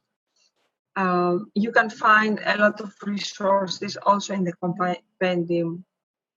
In Australia, they have also a different perspective. They focus on the design of technology for well-being, how we can somehow alleviate the addictive elements of technology.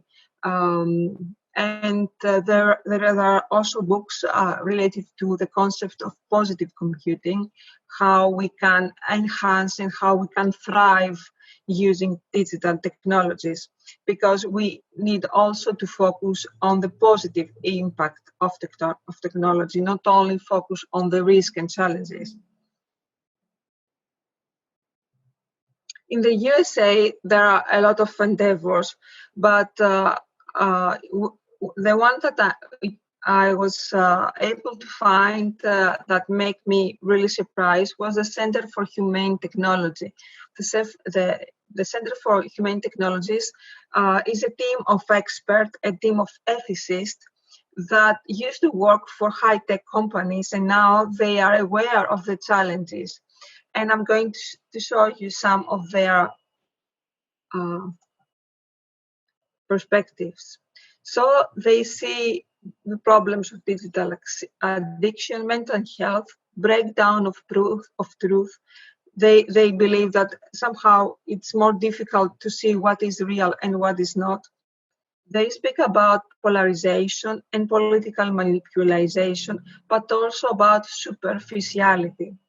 The fact that important information and sound research remains hidden and you cannot see important things rather than the superficial celebrities and picture perfect lives.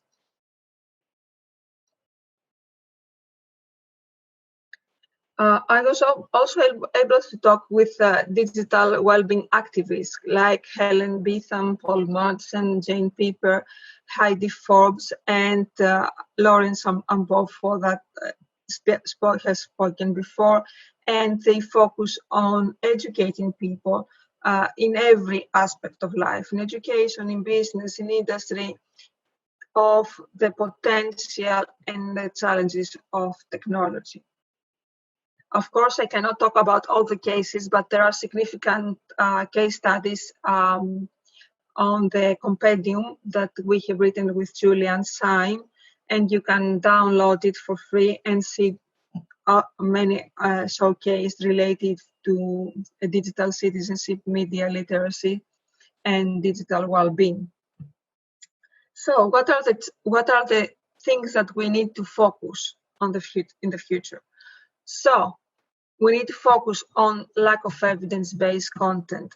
Many times I have spoken with informants, research informants. They told me that they could not find data and research related to several fields. Also, that there are not standardized procedures and evaluation. And of course, very limited intervention has conducted impact research. The second thing that we need to focus on the future is a strategic plan.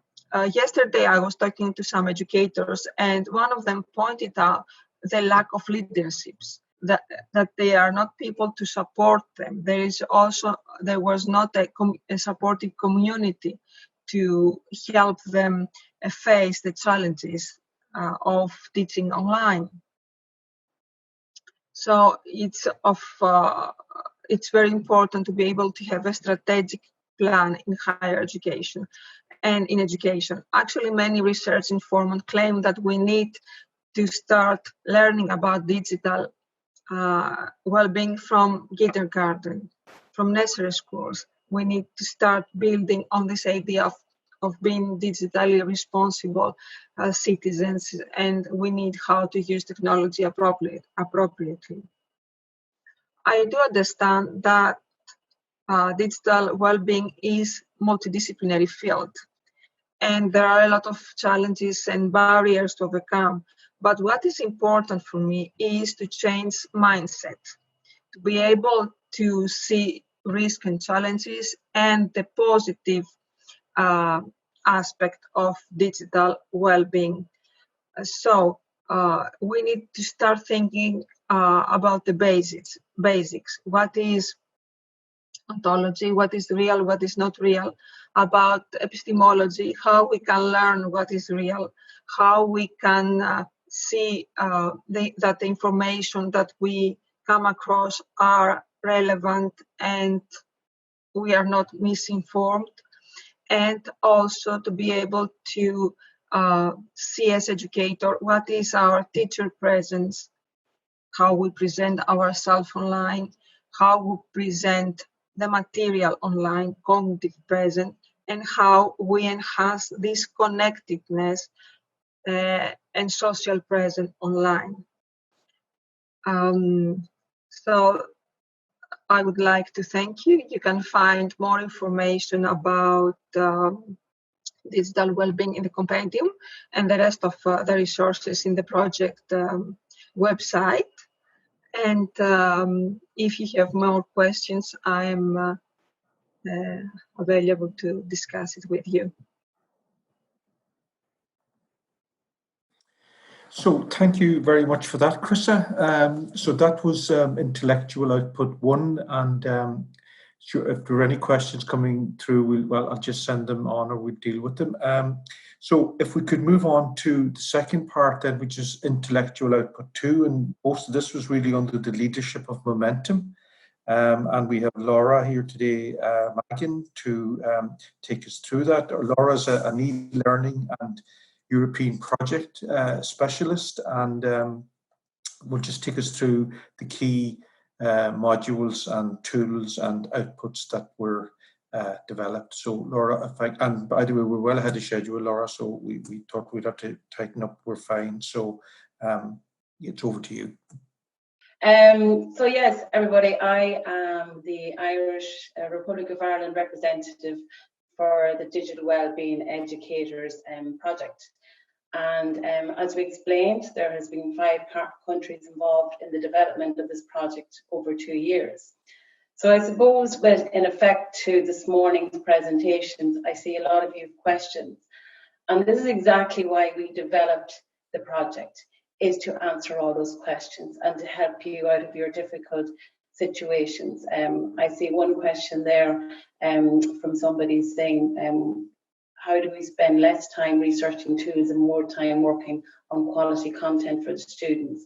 So I'm going to cover that bit later on. So what I'm going to do is I'm going to bring you through the resources that we've developed for you. And we've worked really hard in a collaborative effort to get the best practice and innovative practices that are on trend with digital well-being. So we've focused a lot on technology, we've focused a lot on students and the different age groups involved. But with the pitch for the DWE, Digital Wellbeing Educators, is for higher education. So I'm just going to go through that a bit further. So what I'm going to do is I'm just going to share my screen and do my presentation. So you're just going to see me on the side of the screen from now on. So here we go. So this is basically the look and feel of all the project modules. So this is our branding. I just want to say again, thank you very much for everyone attending today. So if we look, what are we talking about now? We're talking about the curriculum and the course materials that are intended for higher education, specifically educators. However, they are accessible to everybody for their use, including parents if they want to use them. And we're talking about the impact on 16-year-olds, for example. So it quite nicely fits in that age group as well. So the course materials are intended for trainers and educators, anybody who wants to basically educate young people in digital well-being. And they can integrate them into their existing programs. They can create a whole new course if they want, so they can use these materials as they wish. So I'm going to go through the website at the end. I'm going to show you some materials, but just for now, in the chat, I believe that the Digital Wellbeing website link is in there. If you want to have a look, you might have 2 screens or split the screen, but we can go through at the end and I will show you in detail later. And just to let you know where you find the learning resources is you click on the learning resources, and then obviously they're in English and Spanish. So you click your English option and then you go to Digital Wellbeing Education, online education resources and the app, okay? Okay, so we explained that it's for teachers and for education stakeholders. When we talk about teachers and education stakeholders, we also are talking about educational organisations from the top down, because we do want this to become a cultural norm for education bodies and for, like we were speaking yesterday in our meeting, that it would be fantastic if everybody was educating digital wellbeing, not just the students, but all educators, and it became a cultural norm. So it's transforming and reshaping your relationship with digital technology. You can transform your mind and improve your focus. And I think that's what a lot of you educators intend to do with your students. And a lot of students are disturbed or distracted, I suppose, with their digital devices. So they can be positive and they can be negative, but it's trying to mitigate the negative and increase the positive. And that's what this project is all about. And obviously, we're trying to make young people aware of the temptations and how it's negatively impacting their mental well-being and their physical well-being, and how to become aware and obviously be informed on how to, I suppose, minimize that. So again, the project is created by 6 partners all together, and we worked on it for 2 years. So I think you've met everybody by now at this stage, and this is where the app and the OERs are housed. So when you're in this section of the website, you know you're in the right place. And with the content, the course materials, we wanted them to be very functional and very flexible to your needs. So what we've done is we've included topics that are very concise and on trend, and they're like little nuggets of information, of really interesting and important information relevant to the students and their needs. And we've put in a lot of definitions, and we've put in a lot of different activities, discussions. So there's a lot of interactivity allowed around each of the modules. So we'll have a little look further on, and I'm going to show you what one of the sections, I suppose I picked one section for one module to show you what that looks like.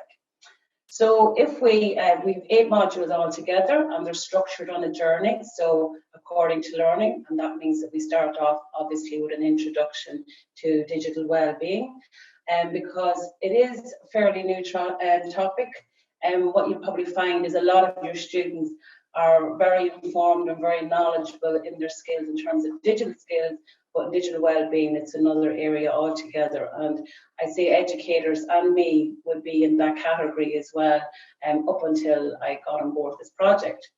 So every module has roughly about 50 slides with information, questions, further reading, as explained already. So this is to give you an overview of the topics covered. So there is an introduction to digital well-being before I start this for educators. So what that does is it gives you an introduction to digital well-being from an education perspective and as an educator, and how you can involve it in policy, and how you can involve it in the educational organisation spectrum or strategy. And then what we do obviously is introduction to digital well-being for students. So we have, just checking my time here, so we've introduction to digital well-being, module 1. Module 2 is self-image, online and offline identities. Then we have digital footprint, etiquette and reputation, cyberbullying and conflict resolution, privacy, security and safety, and personal goals and managing distractions, and then an ultimate guide to creating a professional LinkedIn, critical thinking, fake news and extreme views, and then digital citizenship and social responsibility. So you'll see from those topics that we've already talked about them this morning, and hence they're what the topics have been spoken about this morning, they're all in trend. So you can see that we have tailored these resources to what is happening out there. And you can also see that we're not just coming from a tech point of view or an education point of view, we're coming from a holistic. So it's about their mental and physical and educational well-being. So we've tried to make sure that they are looked after when they're in the classroom or when they're at home or at work. And that's why we covered the professional aspect in there. And one of the areas that I mainly learned a lot about that I wasn't aware of was the digital citizenship and social responsibility. So we have this in our website, and it's basically a breakdown of all of the modules and the main topics covered under those modules. So you will see that the first one is the introduction to digital wellbeing for educators, and then we move on to module 1. So for example, for students, it gives the definitions around what digital wellbeing is, and it talks about the skills and the capabilities required by students. and also understanding digital behaviour, and how it can deteriorate your well-being, and how to balance your digital activity and real-world activity. And then digital technology and digital well-being benefits. So again, it's very balanced, the content. We do look at the negatives, but we try and provide a solution or a positive around each aspect, because it's not about taking away the digital technology, it's about maintaining it and maintaining your well-being at the same time. And every module ends with an exercise and activity. So if we just look at the end here, we have Module 8, which is digital citizenship and social responsibility.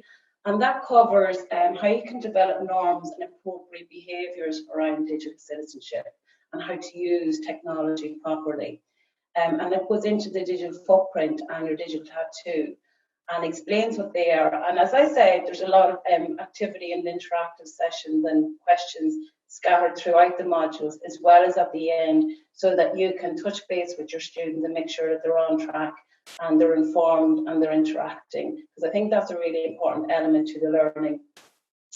And then we look at digital social relationships and the 9 key P's of digital citizenship. So everything in that module is all was factored into these 9 key P's, so that you, as a memory method.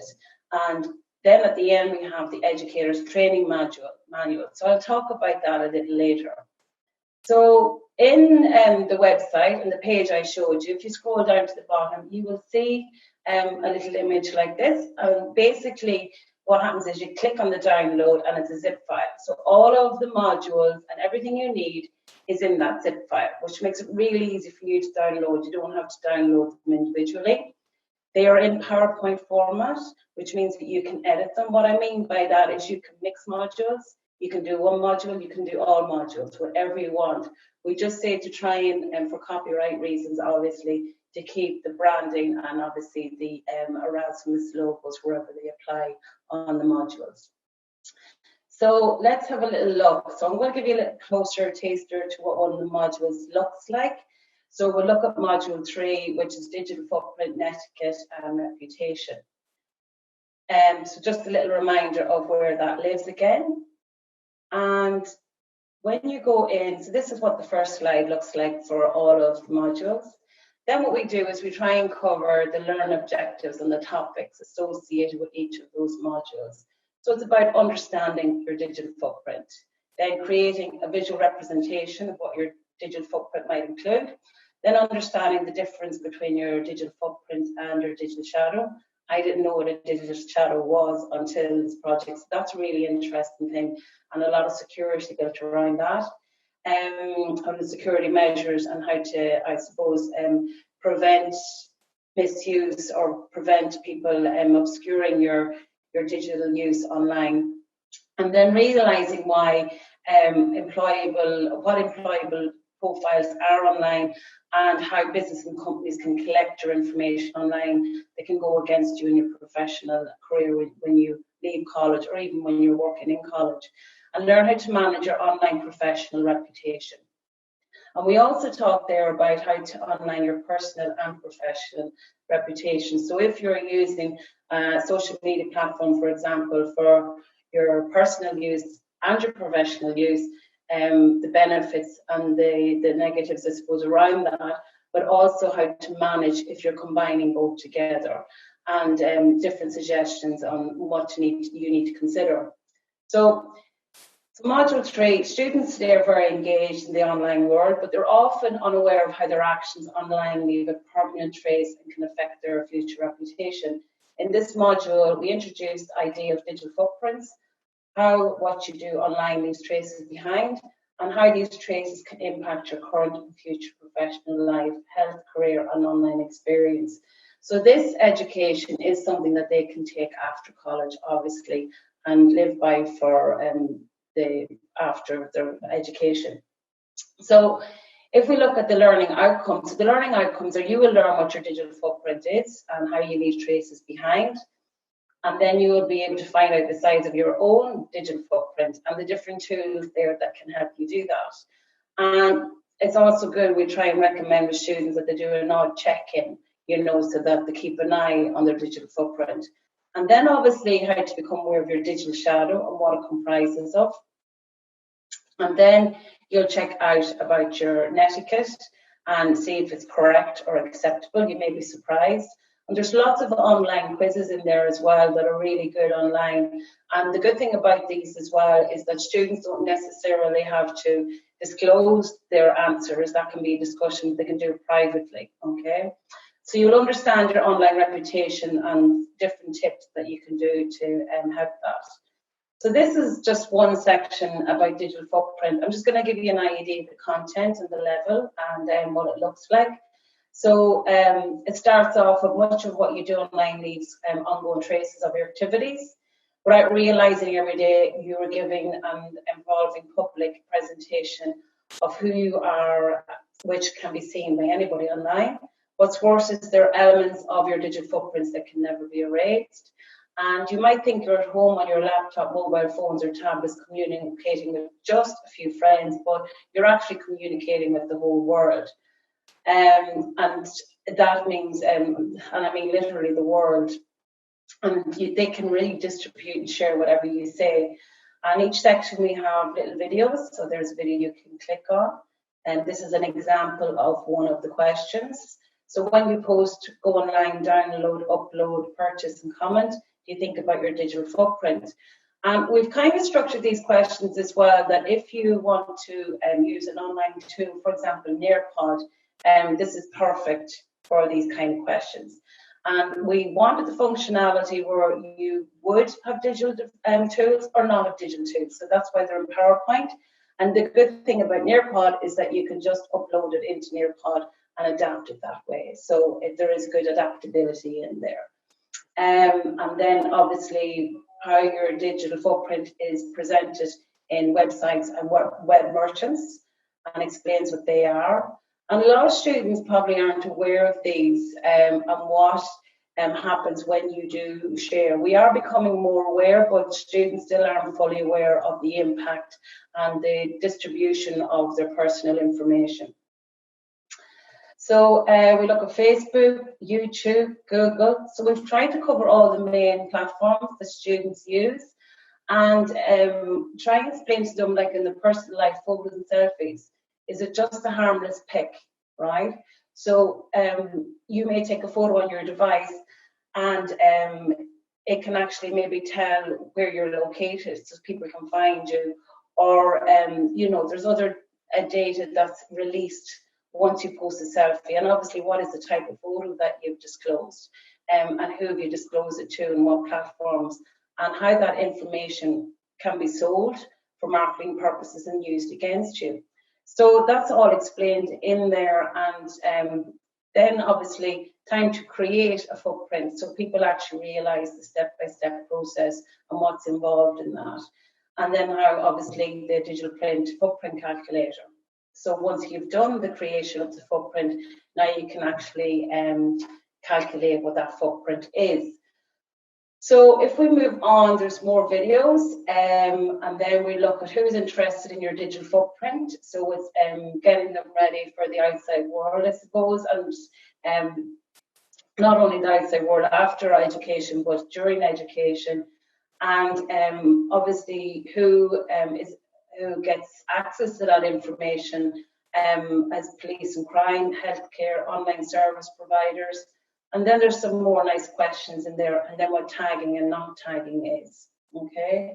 So you don't tag to mass people, but you do probably tag to, you know, a few friends and a discussion about dedicated shared interests, for example.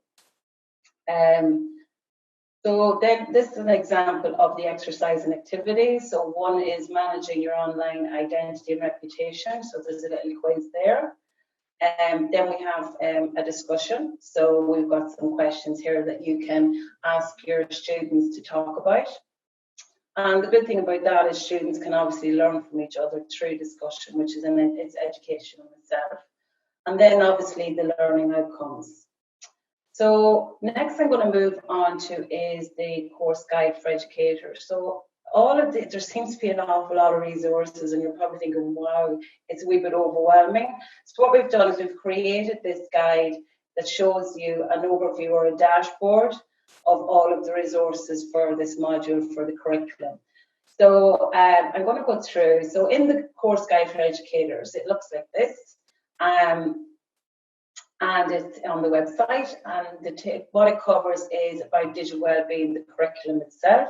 So if you've never seen digital wellbeing educators before, you can just go in there, and it's got a few quick sections to explain to you what it's all about.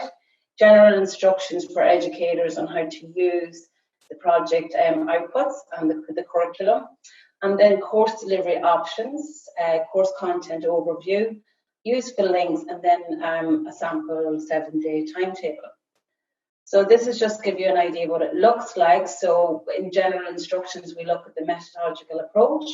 We look at general instructions like how you download, review the course resources, allow adequate training for sessions, localized training, case studies, and all the different stuff in there for classroom and flipped and blended delivery. Then we look at the traditional aspect, because there are some people who are still using the traditional aspect. Of course, was mentioned earlier, we are moving into the digital realm. So this is just to make sure that it's accessible to everybody. And we look at PowerPoint videos and whiteboard and how those tools can be used to deliver the resources. So if we look at one of the modules, content overview, you'll see that it's an introduction to what the module is, so you get an idea. The learning objectives, so we have a few bullets in there, the outcomes and the exercise activities. So you can just at a glance see, oh yeah, actually that module is what I'm looking for, or you might mix module 1 and a bit of module 2, or whatever suits you, or take some activities, for example, from module 3. Okay, so we are going to look at the Digital Wellbeing Educators app, but before we do that, I'm just going to show you on the website because we were speaking there earlier on. So this is the website. You go into, say, English. So we spoke about the compendium of innovative practices. So that was explained this morning. I'm just after explaining the, I'll just go in there quickly. Okay, my page is loading up. And so you can see here, it gives a little introduction. The modules are here. This is the graphic I explained to you. And then we have the modules at the bottom for download, okay? So now what I'm going to do is I'm going into the Teacher's Digital Pedagogy Toolkit. And we were speaking earlier on that, as I said, inevitably we will have to have 2 functions for teaching, which is probably virtual or online, and then obviously in the classroom.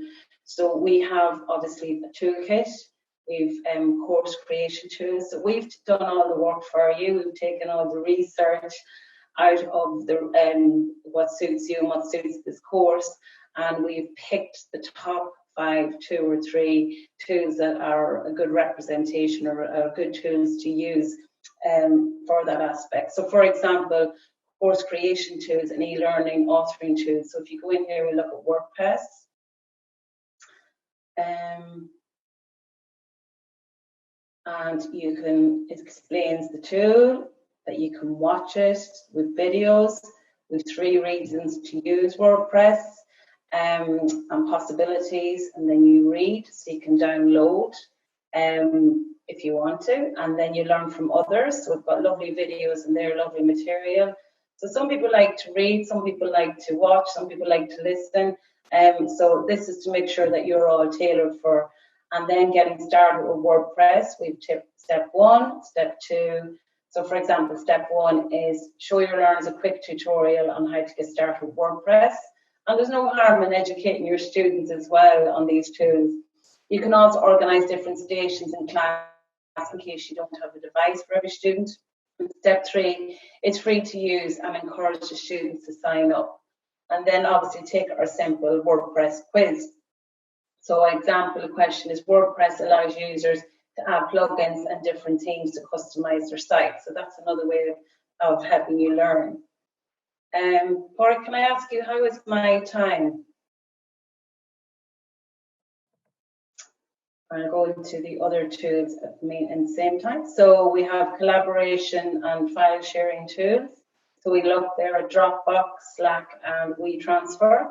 I use WeTransfer a lot, I actually use Dropbox, and you can see that every tool has a different functionality and capability. So you get to learn that, and I suppose the more you use, the more you remember, and the more you become informed. So I know the difference between tools because I've just practiced and got used to using them regularly. Capture tools for screencasting and audio, we look at Adobe Spark, Camtasia, and Screencast-O-Matic. So they have the same kind of structure as I showed you at WordPress. You can see, watch, learn, and a couple of questions at the end. We look at bookmark and curation tools, so with Pearl Trees and Digio. Then we have presentation software animation tools, say for Kahoot and Nearpod and Fortune. So this is Nearpod. I mentioned that in my presentation. I'm just going to show you, and it's really, really good. So we've got a little video there for you to learn. It's brilliant for interactivity, for polls, for if you're, you can have anonymity in the portal. What happens is that you develop the course, you upload it online, and then students don't need to have download an app or go on. They have to just go on a website and log in to the presentation using a code that you have given them through Nearpod. And then you can go, everybody can go through the presentation together. It's brilliant for interactivity and of course online learning.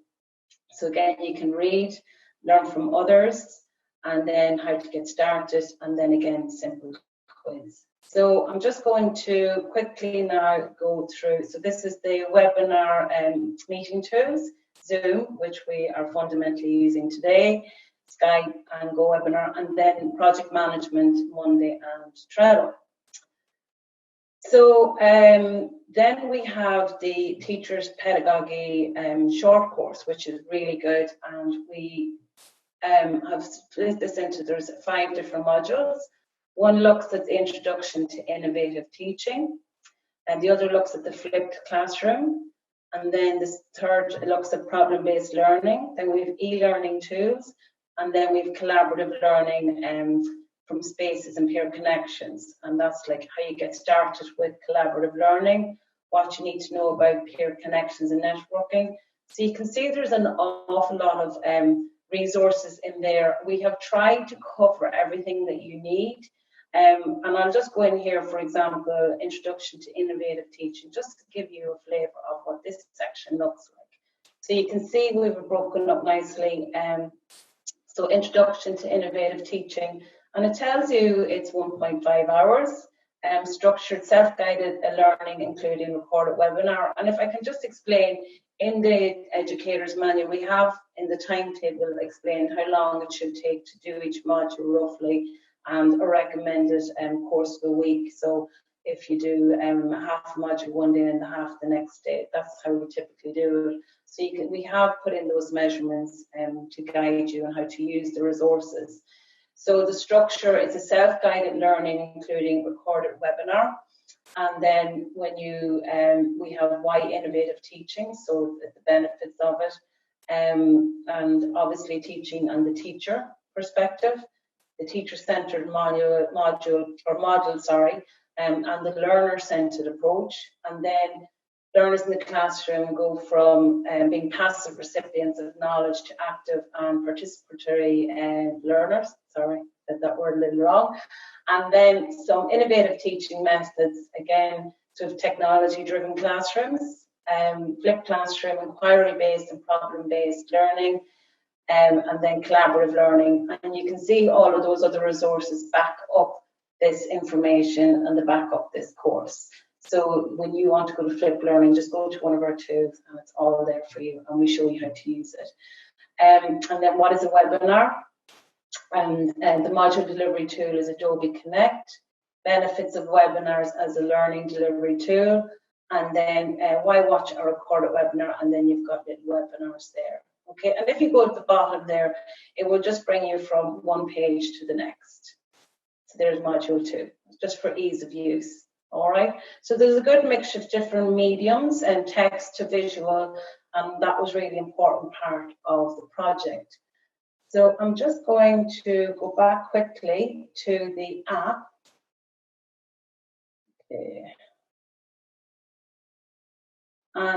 So with the app, this is dedicated and it's a really important part of the project. It's where we have housed all of the resources for the curriculum and the OERs to make sure that you have everything in hand. And that's all also to, I suppose, emphasize the digital learning from any device. And it's really good for interactive learning and interactive learning material aspect for students. So we've included there a lot of multimedia content, and it encourages, hopefully, and what we would like to see, especially in the next few years, is that it ends up, I suppose, being part of educational strategy, especially having an app there as part of it. So, and it makes it a lot more portable and mobile as well, the project. So the app ensures digital technology presents in a perfect way for users to improve their digital skills, literacy and ultimate well-being in a way that is familiar to them. So thank you for listening to me, and what we're going to do now is I'm going to pass you over to Pádraig and he will introduce you to the app. So a wee bit about the app, talk to you about the app and how to navigate it and use all of its features and content. So a wee bit about the app. It is dedicated to adding an innovative way for students to learn and educators to teach by housing all of the digital wellbeing educators' free online curriculum and OERs. So it is designed not only to provide educators and students with digital wellbeing information, but also guide them through interactive learning material, multimedia content, and ultimately to encourage users to implement their own digital wellbeing strategies. So when users first arrive onto the app, this is what it will look like, with the main menu, housing the accessibility section, the English menu, the Spanish menu, and the quizzes feature. So firstly, I would like to take you through the accessibility section.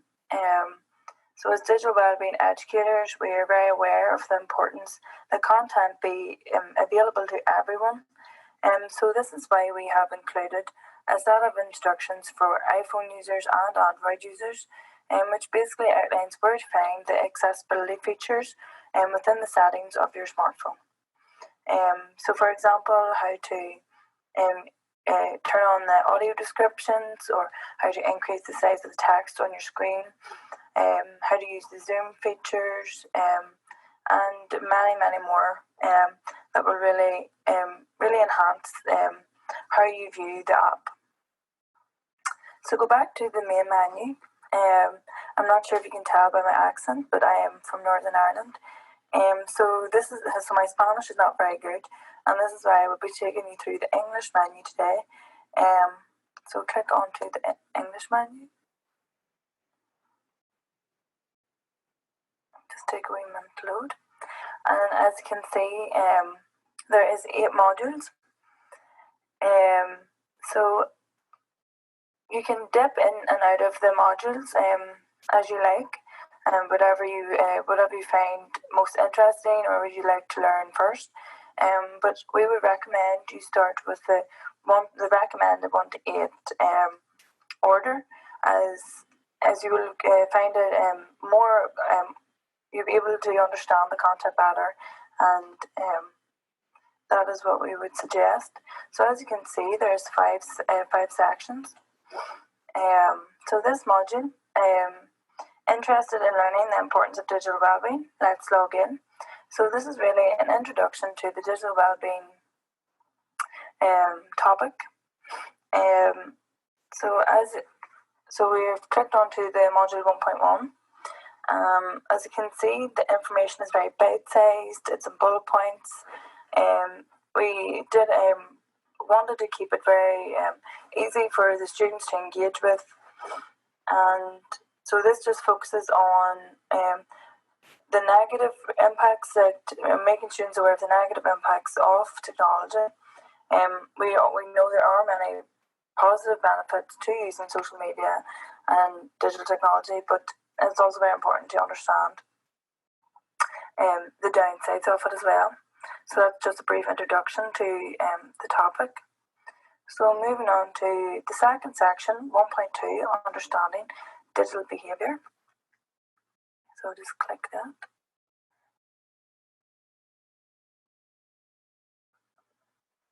So in this section, it really talks about how technology and life online can impact not only your mental health, but also and your self-esteem, but it can also impact your physical health. I read a report a couple of weeks ago that Netflix had something like 16 million new sign-ups since the start of lockdown. So that really just highlights how people are spending their time. It's very easy to get to waste an evening sitting in front of the television, streaming Netflix or Amazon Prime, or scrolling through social media like Instagram and Snapchat. And this section really talks about the importance of getting away from the screen and getting outside and getting involved in activities, and really just to log off. So I'll go back to the main menu. So section 1.3, how to appreciate technology. That was just a wee pun. So this section, really it lists the best apps to improve your digital well-being. Some of them are very useful and worthwhile.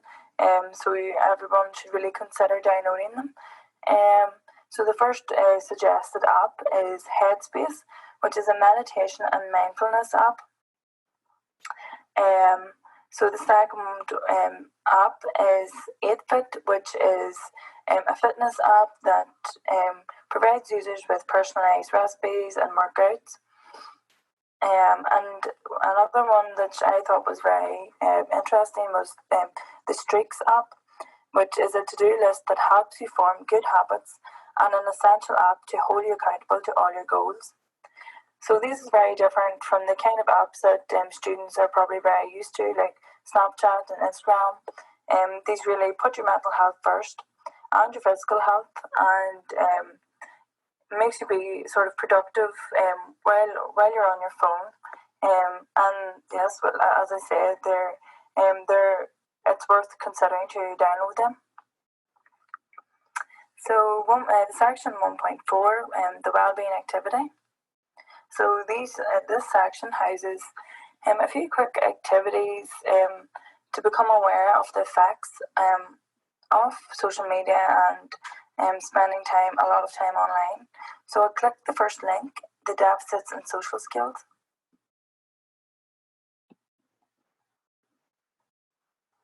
And this talks about technology and the deficits in social skills. So this really just provides an insight into spending a lot of time online. And if you scroll to the bottom, it will give you a tip. So each of the links has very useful tips. And so this one is never post anything online that you wouldn't want your parents or future employers to see. So really just helps to open your mind and understand the fact that posting things and really not engaging with the content you online as well as you should. And so the final section is 1.5, logging off. So this is basically just a quick conclusion of the module, and the first module ultimately outlines how important it is to take positive and responsible steps when protecting your digital well-being. So I'd like to take you back to the main module menu and click into module 2. I just wanted to briefly show you module 2 because some of the features aren't included in the first module. So for example, so this module is about your self-image and online identity. And I want to click into section 2.2, watch this space. So this section just differs slightly from module 1 as it has YouTube links. So the first video is about building your online and offline digital identity. And the second clip is living behind the mask online. So basically, these are just short videos that provide insight onto how people can often not portray themselves online, and that people are often very different in real life. So I'll click off that one and then show you this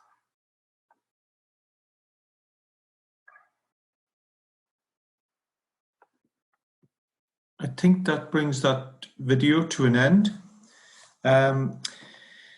So we've brought forward the